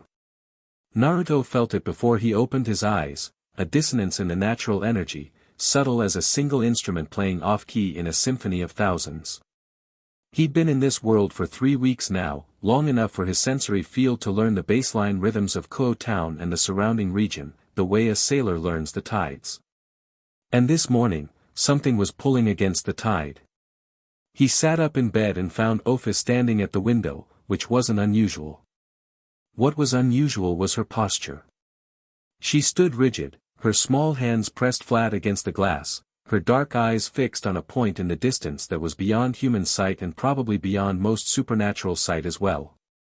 "Something is wrong," she said. "I feel it too." "What are you seeing?" "A distortion. 87 kilometers northeast. Spatial, but layered with something else. Something that resonates with my energy." Her voice was the same flat tone as always, but her fingers pressed harder against the glass. "Someone is using a fragment of my power." Naruto was already on his feet. "The Cow's Brigade?" "The fragment did not come from me directly. It was harvested from the distribution network, the power I gave to others, collected and repurposed." She turned from the window. "It has been refined. Concentrated. Woven into a structure I do not recognize." "Chow chow." She met his eyes, and in them he saw something he'd only seen once before, at the summit, when the true Longinus had been aimed at him. That sharpening of focus, that shift from ambient existence to directed intent. Concern. Real, undeniable, and growing. "He has built something," Ophis said. Naruto's phone buzzed. Then it buzzed again, and again, a cascade of incoming messages that made the device vibrate off the nightstand and onto the floor. He picked it up and scanned the screen. Azazel, 4 messages. Rias, 3. Surzex, 1, short and direct, northeast disturbance detected. All factions mobilizing. Contact immediately. Valley had sent a single word, coming. Naruto dressed in 30 seconds. He didn't bother with his jacket, just the mesh armor underneath, the combat pants, sandals. The clothes of someone who expected to fight and didn't want anything getting in the way. He opened the window. The morning air hit him, cool and damp from overnight dew, carrying the scent of cherry blossoms and the faintest undertone of ozone that told him the distortion Ophis had sensed was growing. Whatever Chow Chow had built, he was powering it up. The clock was ticking. Naruto stepped onto the windowsill and dropped 3 stories to the street below, landing without sound. Ophis appeared beside him before his feet touched the ground. They ran. The mobilization happened faster than Naruto expected. Rias's peerage intercepted them 2 blocks from the academy, already in combat formation. Rias had shed her school uniform for something practical, lightweight armor over a dark bodysuit, her crimson hair tied back, the power of destruction swirling around her hands in ready-state spirals. Akino flanked her right in her shrine maiden outfit, lightning crackling between her fingers. Kaneko was on the left, fists wrapped, eyes flat and focused. Kiba had 2 swords drawn, one light, one dark, and moved with the coiled readiness of someone who'd been waiting for this. Issei brought up the rear, the boosted gear already manifested, Draeg's green glow pulsing like a heartbeat. Asia was with them too, her twilight healing active, ready to mend whatever the day broke. "Naruto," Rias said, falling into step beside him. "Surzex is en route. Michael is dispatching support from Heaven's side. Azazel is already there," a voice said from above. Azazel dropped from the sky, 12 wings out, wearing an expression that was missing every trace of his usual humor. "I got the distortion readings 20 minutes ago and went ahead to scout." "It's bad, Naruto." "How bad?" "Chow Chow's built something. George's spatial magic is keeping the area contained, a pocket dimension layered on top of the physical space, about 3 square kilometers. Inside it, there's a structure channeling an energy signature that my instruments identify as a combination of true Longinus holy energy and refined Ophis fragment power. The output is..." He shook his head. "Off the charts doesn't cover it. Off the concept of charts. How many hero faction? Hard to tell through George's barriers, but at minimum the core team, Chow Chow, George, Heracles, Jean, Siegfried, Leonardo. Plus whatever Leonardo's been creating. Naruto knew the names from Rias's briefings. George, the spatial genius. Heracles, the demigod descendant with monstrous strength. Jean, wielder of a sacred gear that created holy swords. Siegfried, the demon sword master. And Leonardo, the most dangerous of them all in some ways, wielding Annihilation Maker, a Longinus-class sacred gear capable of creating monsters from imagination. He chose his ground, Naruto said. He's had weeks to prepare. This is his endgame. Which means it's a trap, Kiba pointed out. Obviously it's a trap. But the alternative is letting him finish whatever he's building, and if that thing reaches full power with an Ophis fragment and the true Longinus feeding it. Naruto trailed off. He didn't need to finish. Everyone present could fill in the blank. A spatial distortion cracked open 50 meters ahead, and Valis stepped through, his team behind him, Biko, the Monkey King descendant, staff in hand and grinning, Arthur Pendragon, calm and precise, the holy sword Caliban at his hip, Kuroka, the Nekashu, whose cat ears twitched as she sensed the approaching conflict, and Luffy, Arthur's sister, already weaving detection spells. Figured you'd need backup, Valis said. Thought you didn't do teamwork. I don't. But I do fights worth having, and this one sounds like it qualifies. Vala's armor materialized around him, silver white and humming. Besides, Chow Chow pissed me off at the summit. This is personal. Behind them, the sky split crimson. Surzek's Lucifer descended through the tear in space like a falling star, his power of destruction held in check but visible, a crimson aura that made the air taste of endings. Graphia flanked him, cold and lethal and beautiful. Behind them came a squadron of high-class devils, each one powerful enough to level a city block. From the opposite direction, a column of golden light pierced the clouds, and Michael arrived with an escort of warrior angels, their halos burning, their wings a cascading wall of white feathers and holy light. Well, Naruto said, looking at the assembled force. I guess we're doing this. Naruto. Surzek landed beside him, and the pleasantries were gone. The Satan of Lucifer was in war mode, focused, controlled, radiating the quiet competence of someone who had commanded armies in conflicts that lasted centuries. This is your call. Ophis responds to you, and Chow Chow's target is you. We're here as support. How do you want to play it? A month ago, Naruto Uzumaki had fallen out of a hole in the sky into a world he didn't understand, carrying nothing but his power and his principles. Now 3 factions were asking him to lead. Some things, it turned out, were universal regardless of the dimension. Rias, your peerage takes the perimeter. Keep Leonardo's creations contained, Issei, that means boosted gear at maximum output. Whatever monsters he makes, you burn them down. Akino, Kaneko, Kiba, Asia, support and cover. Nothing gets past you. Rias nodded. No hesitation, no territorial pride. She trusted him. He'd earned it. Valley, your team handles George. His spatial magic is the backbone of Chow Chow's setup. If we take that down, his pocket dimension collapses, his escape routes close, and his device loses its containment. Can you do it? Valis smiled the sharp, hungry smile that Naruto was learning meant yes, and I'll enjoy it. George is good. Arthur's better. Arthur Pendragon inclined his head in quiet agreement, one hand resting on Caliban's hilt. Surzek, Michael, Azazel, you're the wall.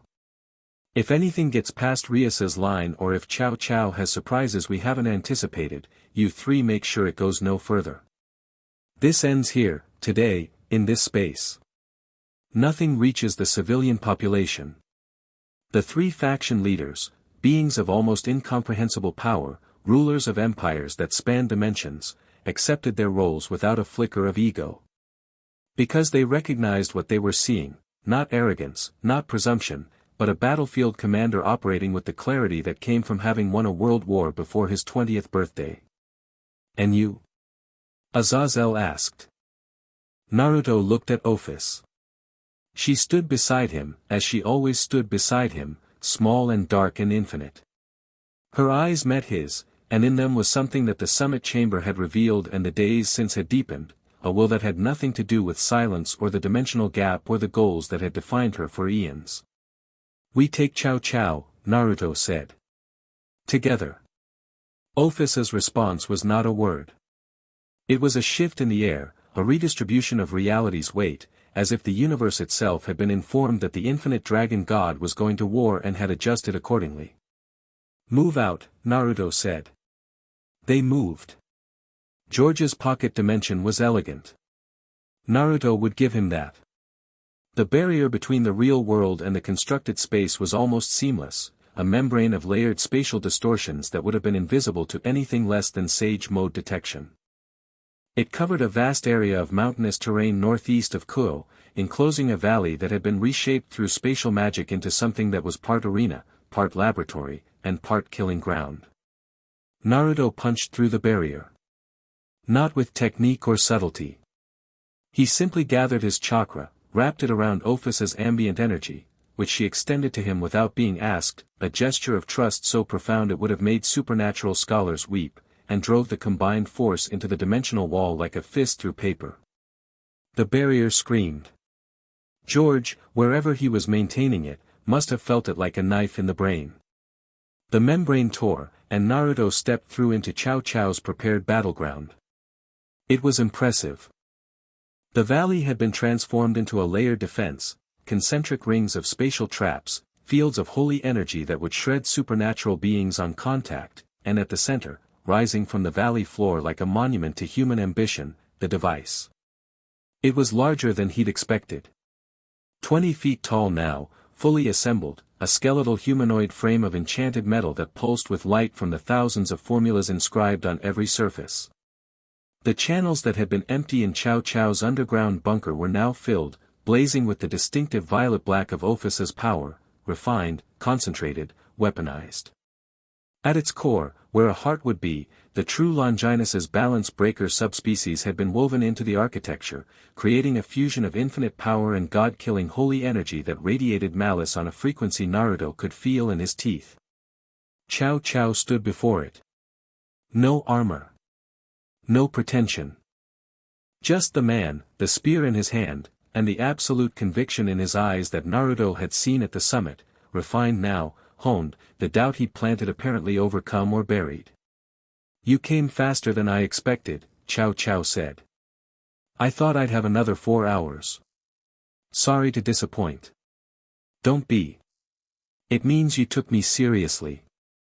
That's all I've ever wanted from any of you." Behind Chow Chow, his team was arrayed in positions that spoke of weeks of rehearsal. George floated above and to the left, hands weaving spatial formulas that reinforced the pocket dimension even as Vala's team bore down on it from outside. Heracles stood at the base of the device, his massive frame guard dog steady. Jean and Siegfried flanked the approach, swords drawn. And Leonardo, a quiet, dark-haired boy who looked younger than his years, sat cross-legged behind the device, his sacred gear active, shadows pooling around him as Annihilation Maker spawned creatures from the dark places of his imagination. The creatures came first. They poured from Leonardo's shadow like a tide, monsters of every shape and nightmare logic, each one a physical manifestation of creative destruction. Some were massive, towering beasts of muscle and bone. Others were small and fast, designed to overwhelm through numbers. They flooded the valley, hundreds of them, a living wave of annihilation aimed at everything that wasn't hero faction. Rias's peerage met them at the first ring. Issei's boosted gear roared to life, the Red Dragon Emperor's power doubling again, stacking in exponential cascades that turned the boy into a blazing pillar of draconic fire. He smashed through the first wave with the enthusiasm of someone who had been training for exactly this kind of moment, all power, no finesse, but so much power that finesse was optional. Boost. Boost. Boost.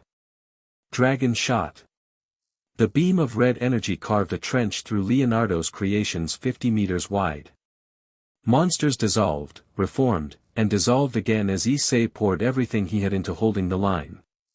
Akino's lightning rained from above, not the playful sparks she used in training, but the full wrath of her fallen angel heritage combined with her devil power, violet-white bolts that struck with the precision of surgical instruments, each one finding and destroying a target.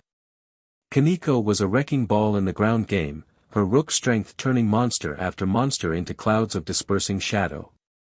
Kiba wove between them, his twin swords singing, each cut a masterwork of speed and technique. And Asia stood behind them all, twilight healing blazing, pouring restorative energy into every wound the moment it appeared. She was terrified. Her hands shook and her eyes were wet. But she didn't stop, and she didn't run, and Naruto felt a surge of fierce pride for a girl he'd known for barely 2 weeks. Outside the pocket dimension, Vala's team was tearing into George's barrier infrastructure with systematic brutality. Arthur's Caliban, a holy sword of the highest order, cut through spatial distortions like they were cobwebs. Biko's staff shattered reinforcement nodes. Kuroka's senjutsu disrupted the energy flows that kept the pocket dimension stable. Lu Fei's magic identified structural weaknesses and broadcast them to her team in real time. George was fighting back.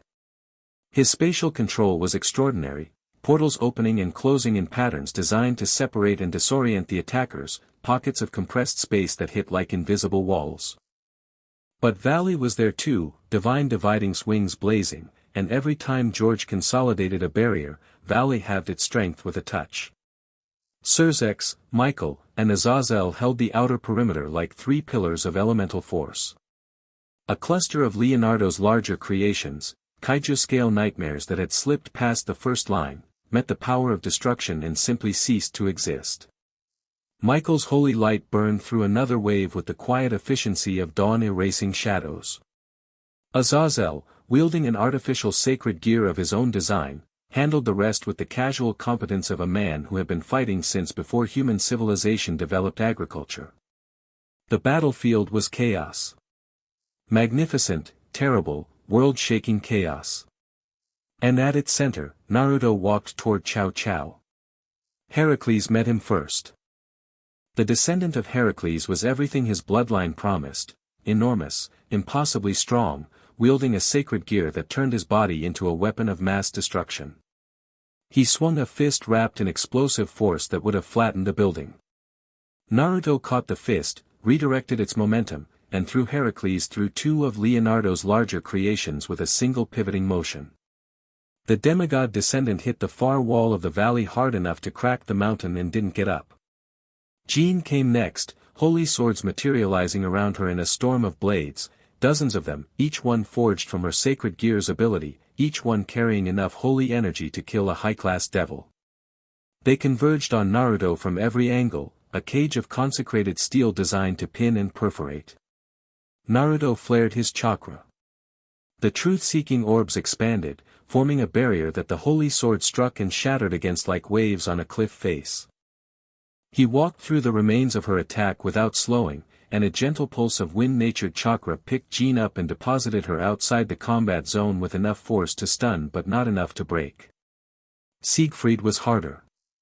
The demon sword master was genuinely skilled, fast, precise, wielding multiple demonic swords simultaneously with a technique that spoke of obsessive dedication. He engaged Naruto in close combat, and for 3 seconds, his blades actually tracked, not hitting, not penetrating, but moving in patterns complex enough that Naruto had to pay attention to them. 3 seconds. Then Naruto slipped inside his guard, placed 2 fingers on his chest, and channeled a precise burst of chakra that disrupted his nervous system like a targeted EMP. Siegfried's muscles locked, his swords clattered to the ground, and he toppled forward, unconscious before he hit the dirt. The path to Cao Cao was clear. Impressive, Cao Cao said. He hadn't moved from his position before the device. The true Longinus glowed in his hand, its holy aura expanded to maximum, casting long shadows across the valley floor. My team trained for months to coordinate that defense. You dismantled it in under a minute. They're alive, Naruto said. All of them. I want you to notice that. I notice everything. Cao Cao lifted his free hand and pressed it against the device behind him. The construct responded instantly, the channels of Ophis fragment energy flared, the true Longinus subspecies within it activated, and a wave of combined power washed over the valley that made every supernatural being present flinch. The device hummed. Then it sang. A high, keening note that existed at the intersection of holy annihilation and infinite power, a sound that was less heard than felt, vibrating in the bones, in the soul, in the fundamental architecture of reality. This is the God Breaker, Cao Cao said. 17 months of research, construction, and refinement. A fusion of humanity's greatest sacred gear and the power of infinity itself, channeled through a framework designed by human minds and built by human hands. No supernatural assistance. No demonic bargains. No divine gifts beyond what was already embedded in our souls. The God Breaker pulsed. Arcs of white gold energy leapt from its surface, scoring the ground, turning stone to glass where they struck. The air itself seemed to thin, as if reality was struggling to contain what the device was outputting. It can't kill Ophis, Cao Cao admitted. Nothing can truly kill the infinite. But it can hurt her. It can prove that infinity is not invulnerability. And you, he leveled the true Longinus at Naruto. You, it can threaten. I felt the resistance at the summit. Your chakra resists holy energy, but it doesn't negate it. The God Breaker amplifies the true Longinus's output by a factor of several thousand, channeled through a lens of Ophis's own power. Even you will feel this. Cao Cao. Naruto's voice was steady. The Six Paths Sage mode was active, golden cloak flowing, truth-seeking orbs orbiting. But he wasn't in a fighting stance. He stood open, hands at his sides, facing the man and his terrible machine with the posture of someone who had come to talk as much as fight. You built something incredible. I mean that. The engineering alone is beyond anything I've seen in either world. And your cause, human dignity, human agency, the right to stand as equals, that's a cause worth fighting for. Then stand aside. I can't. Because this isn't fighting for equality. This is proving you can hurt people who haven't hurt you. Ophis hasn't attacked humanity. I haven't attacked humanity. The factions have their sins, but the answer to injustice isn't a weapon of mass destruction. It's the same answer it's always been, the slow, hard, unglamorous work of building something better. The slow, hard work, Cao Cao repeated, and his voice was bitter. You know what the slow, hard work gets you? Centuries of servitude. Millennia of being the pawns in supernatural chess games. Humans enslaved as devil servants through the evil peace system. Humans experimented on by the Gregory. Humans harvested for sacred gears by anyone strong enough to take them. The slow, hard work has been tried, Naruto. For thousands of years, by millions of humans. And here we are. Here we are, Naruto agreed. At a moment where 3 faction leaders just accepted a human-adjacent being as an independent power. Where a framework for human representation in supernatural politics is being drafted. Where changes that your predecessors couldn't imagine are happening because someone showed up and treated every being, human, devil, angel, dragon, as a person worth respecting. Change is happening, Cao Cao. Right now. Today. You could be part of it. I am part of it. This is my part. He activated the God Breaker. The device detonated with purpose. Not an explosion, an emission, focused and directed, a beam of white gold violet energy that combined the true Longinus's absolute holy destruction with the refined infinity of Ophis's stolen power. It hit like the finger of a god pressing down on reality, and it was aimed directly at Naruto. Naruto brought up his guard. The truth-seeking orbs merged into a shield, the same defense that had blocked virtually everything this world had thrown at him. The Godbreaker's beam hit the shield and pushed through. Not completely. Not easily. The truth-seeking orbs held, but they cracked, hairline fractures spreading through the condensed chakra construct as the holy infinite energy found the seams in his defense and pried at them with the relentless patience of a force that didn't know how to stop. Naruto felt it in his arms, in his chest, in the deep places where his chakra originated, a pressure that was genuinely threatening for the first time since he'd arrived in this world. Cao Cao had done it. He'd built something that could hurt him. Naruto dug in.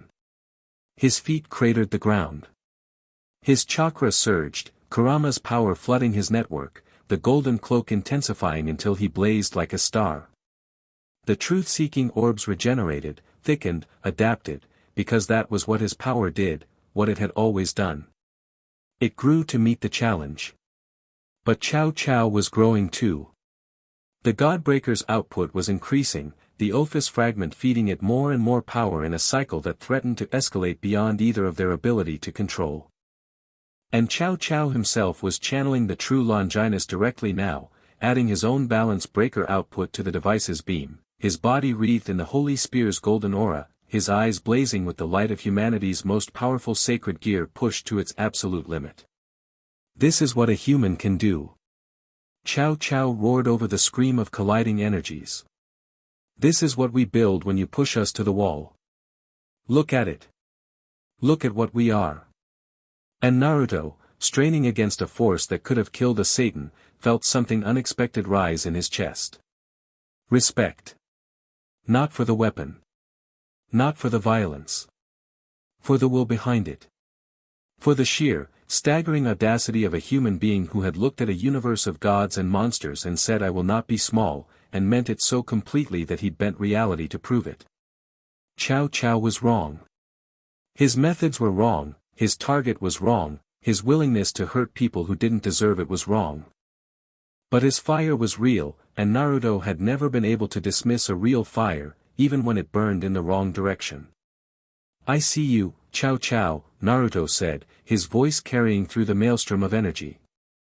I see what you are. You're not a villain. You're a man who loves his people so much he's willing to become a monster to protect them.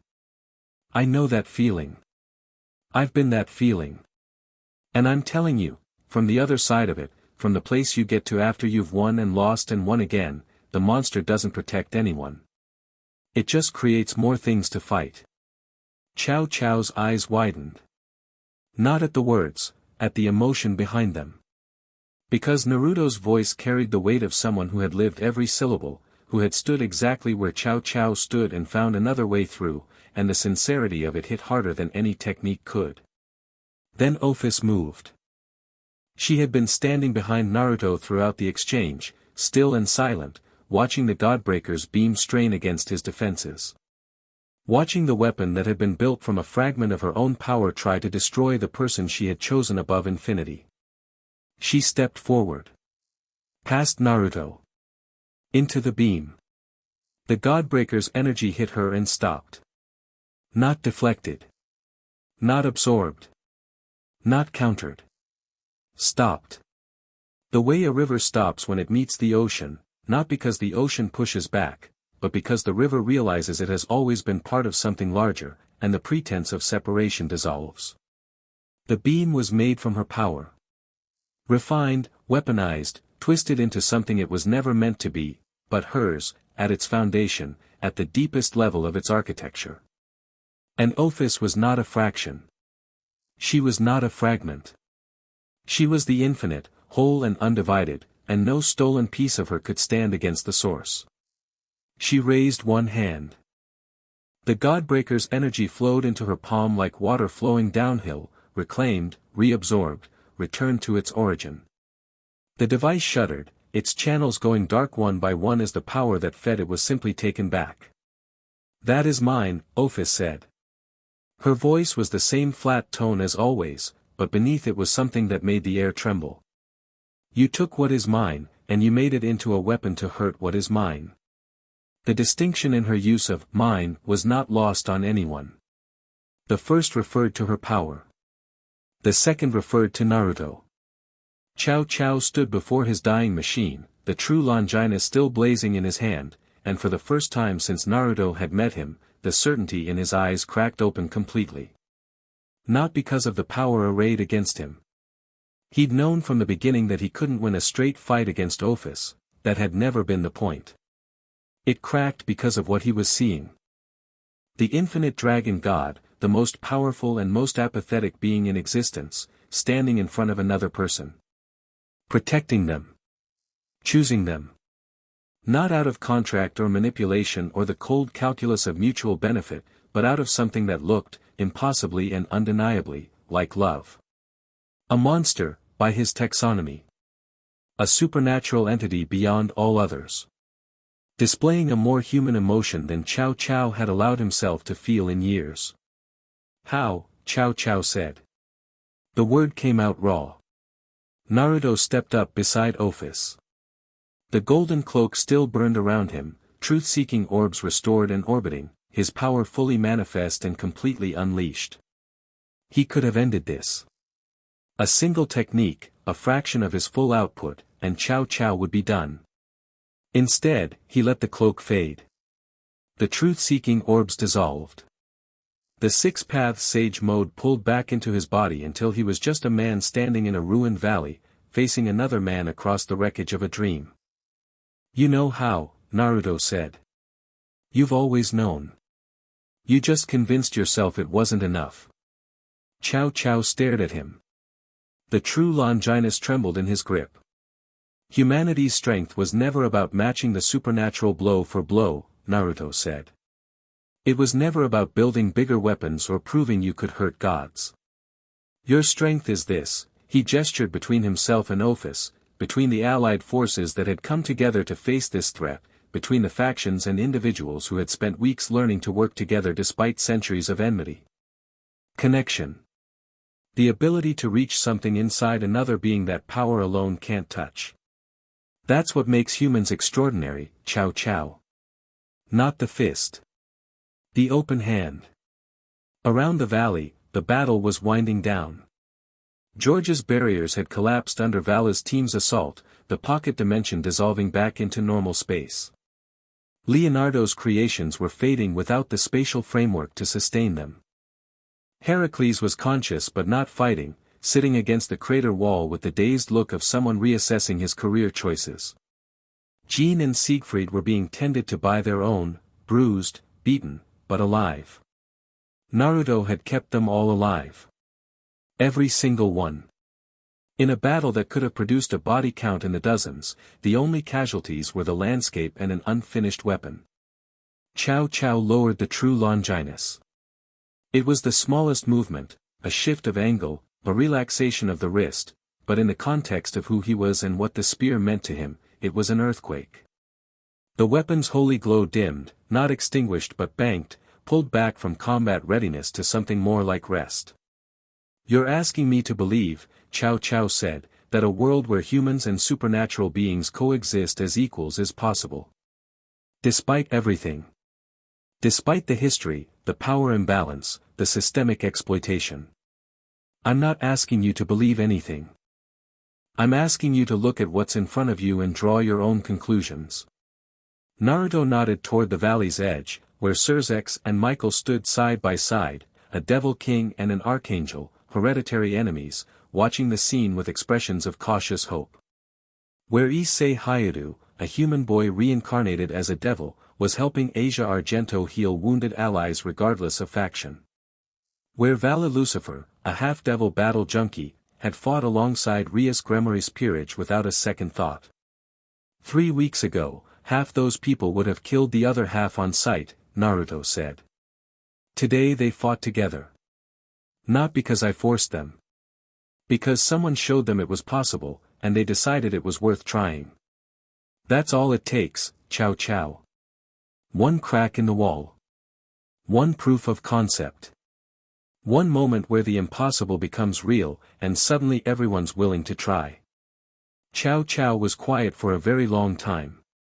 The valley was still. The wind had died. Even the ambient energy had calmed, as if reality itself was holding its breath, waiting to see which way the most dangerous human alive would fall. George, Cao Cao said. The spatial mage limped forward from where Vala's team had left him, battered, his glasses cracked, but functional. Sir.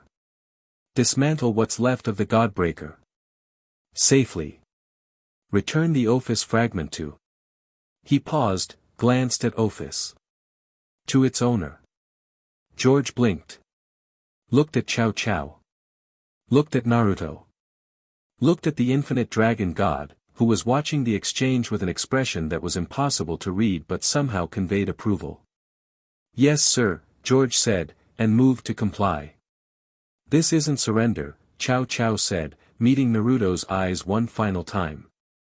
I still believe humanity needs a champion. I still believe the supernatural world owes a debt it hasn't begun to repay. But, he breathed, and the breath shook, which was the most human thing Naruto had ever seen him do. Perhaps the champion doesn't need to be a weapon. He turned and walked toward his team, the true Longinus resting on his shoulder, its god-killing light dimmed to a faint, steady glow. Heracles was on his feet, watching his leader with an expression of something that might have been relief. Jean and Siegfried had regained consciousness and were leaning on each other. Leonardo stood apart, quiet and watchful, his shadows still. They gathered. They looked at each other. They looked at Chow Chow. What now? Heracles asked. Chow Chow was silent for a moment. Then, quietly, now we find another way. George opened a spatial distortion, smaller than his usual ones, less precise, the work of a man running on fumes, and the hero faction stepped through, one by one, and vanished. The valley was empty except for the allies. Naruto exhaled. The breath came out long and ragged, carrying with it the tension of a fight that had been less about power and more about conviction, less about winning and more about reaching. His body ached, not from injury, but from the deep fatigue of pushing against a force that had genuinely tested his defenses while simultaneously trying to save the person behind it. Naruto. Ophis was looking up at him. Tiny, ancient, infinite. Her dark eyes held something that 3 weeks ago would have been impossible, warmth. Not much. A candle in a cathedral. But real, and present, and growing. You let him go again, she said. Yeah. He may not change.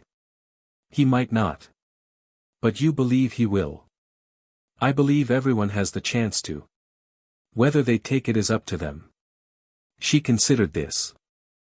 Then she reached up and took his hand, her cool fingers wrapping around his with a deliberateness that said this was not casual, not accidental, not anything other than a choice made by a being who had spent eternity choosing nothing. You are the most irrational being I have ever encountered, she said. Thanks. It was a compliment. I know. Around them, the aftermath unfolded. Sirzek and Michael were already in conversation, their voices low, the diplomatic dance resuming even as the dust settled. Azazel was examining the Godbreaker's remains with the barely contained glee of a scientist discovering a new element. Rias was marshalling her peerage, checking injuries, radiating the fierce pride of a leader whose people had risen to the occasion. Vala landed beside Naruto with the controlled grace of someone pretending his armor wasn't sparking from damage. His helmet retracted, revealing a face that was bruised, exhausted, and deeply satisfied. Good fight, Vala said. You held George's barriers down for 20 minutes against one of the best spatial mages in the world. That's more than good. I know. I'm being modest. It's a new thing I'm trying. He glanced at Ophis's hand in Naruto's. Something softened in his expression, not jealousy this time, but a quiet understanding. When's our next training session? Give me a day to recover. Then we'll talk. Vala nodded, gathered his team, and left with the efficient departure of someone who'd learned that dramatic exits were less important than he'd previously believed. Issei jogged over, boosted gear still faintly glowing, Asia trailing behind him with her healing aura extended in case anyone needed it. That was insane, Issei said, vibrating with post-battle energy. Did you really just talk the scariest human alive into putting down his god-killing superweapon through the power of friendship? It wasn't friendship, Naruto said. It was honesty. There's a difference. Right. Yeah. Cool. Also, I'm going to need like 4 days of sleep. He paused, looked at Ophis, and added with remarkable bravery, "You were awesome too, Ophis." The whole, walking into a beam of infinite destruction and just absorbing it thing was, yeah. Awesome. Thank you, Ophis said, and the fact that she responded at all made Issei's eyebrows climb to his hairline. You fought adequately. Adequately. Great. I'll put that on my resume. Asia tugged his sleeve, and they retreated, leaving Naruto and Ophis standing in the ruins of a valley that would need a cover story involving unprecedented seismic activity. Surzex approached. Grafia stood 3 steps behind him, as always, the constant, the anchor, the person who made sure the most powerful devil in the world remembered to eat lunch. This changes things, Surzex said. Not just the battle. What you demonstrated today, the ability to win without destroying, to confront a genuine threat and respond with both overwhelming force and genuine compassion, that's going to reshape how every faction thinks about conflict resolution. Don't give me too much credit. I had a lot of help. You had help because people chose to follow you. That's not nothing, Naruto. In a world where power determines allegiance, you earned loyalty through character. Do you have any idea how rare that is? Naruto thought of Konoha. Of a classroom full of kids who'd ignored him, a village that had feared him, and the slow, painful, beautiful process of earning every bond one act of stubborn kindness at a time. Yeah, he said. I do. Surzex smiled, the real one, the one his sister's friends saw at family dinners, not the one he wore for politics. We have a lot of work ahead. The framework we discussed at the summit, human representation, supernatural accountability, integrated governance. It's going to take years. I'm not going anywhere. He said it without thinking, and then realized it was true.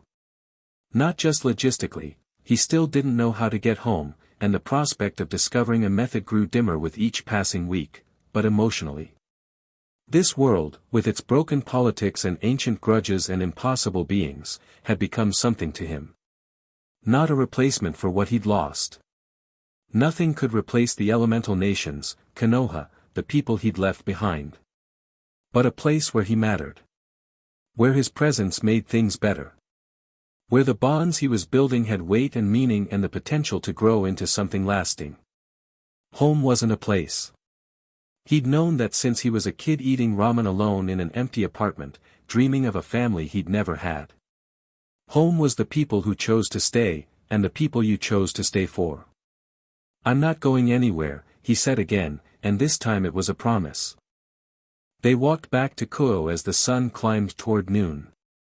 The others had departed via magic circles and spatial distortions and, in Azazel's case, a set of wings and a cell phone already pressed to his ear as he began dictating research notes. The valley behind them was shattered and silent, a testament to what had happened there that would be visible from satellite imagery for decades. Naruto and Ophis walked. Not because they needed to, both of them could have covered the distance in seconds through various means. But walking felt right. The road unwound beneath their feet, winding through forests and along rivers, the mundane world going about its business around them, unaware that its future had been renegotiated over breakfast.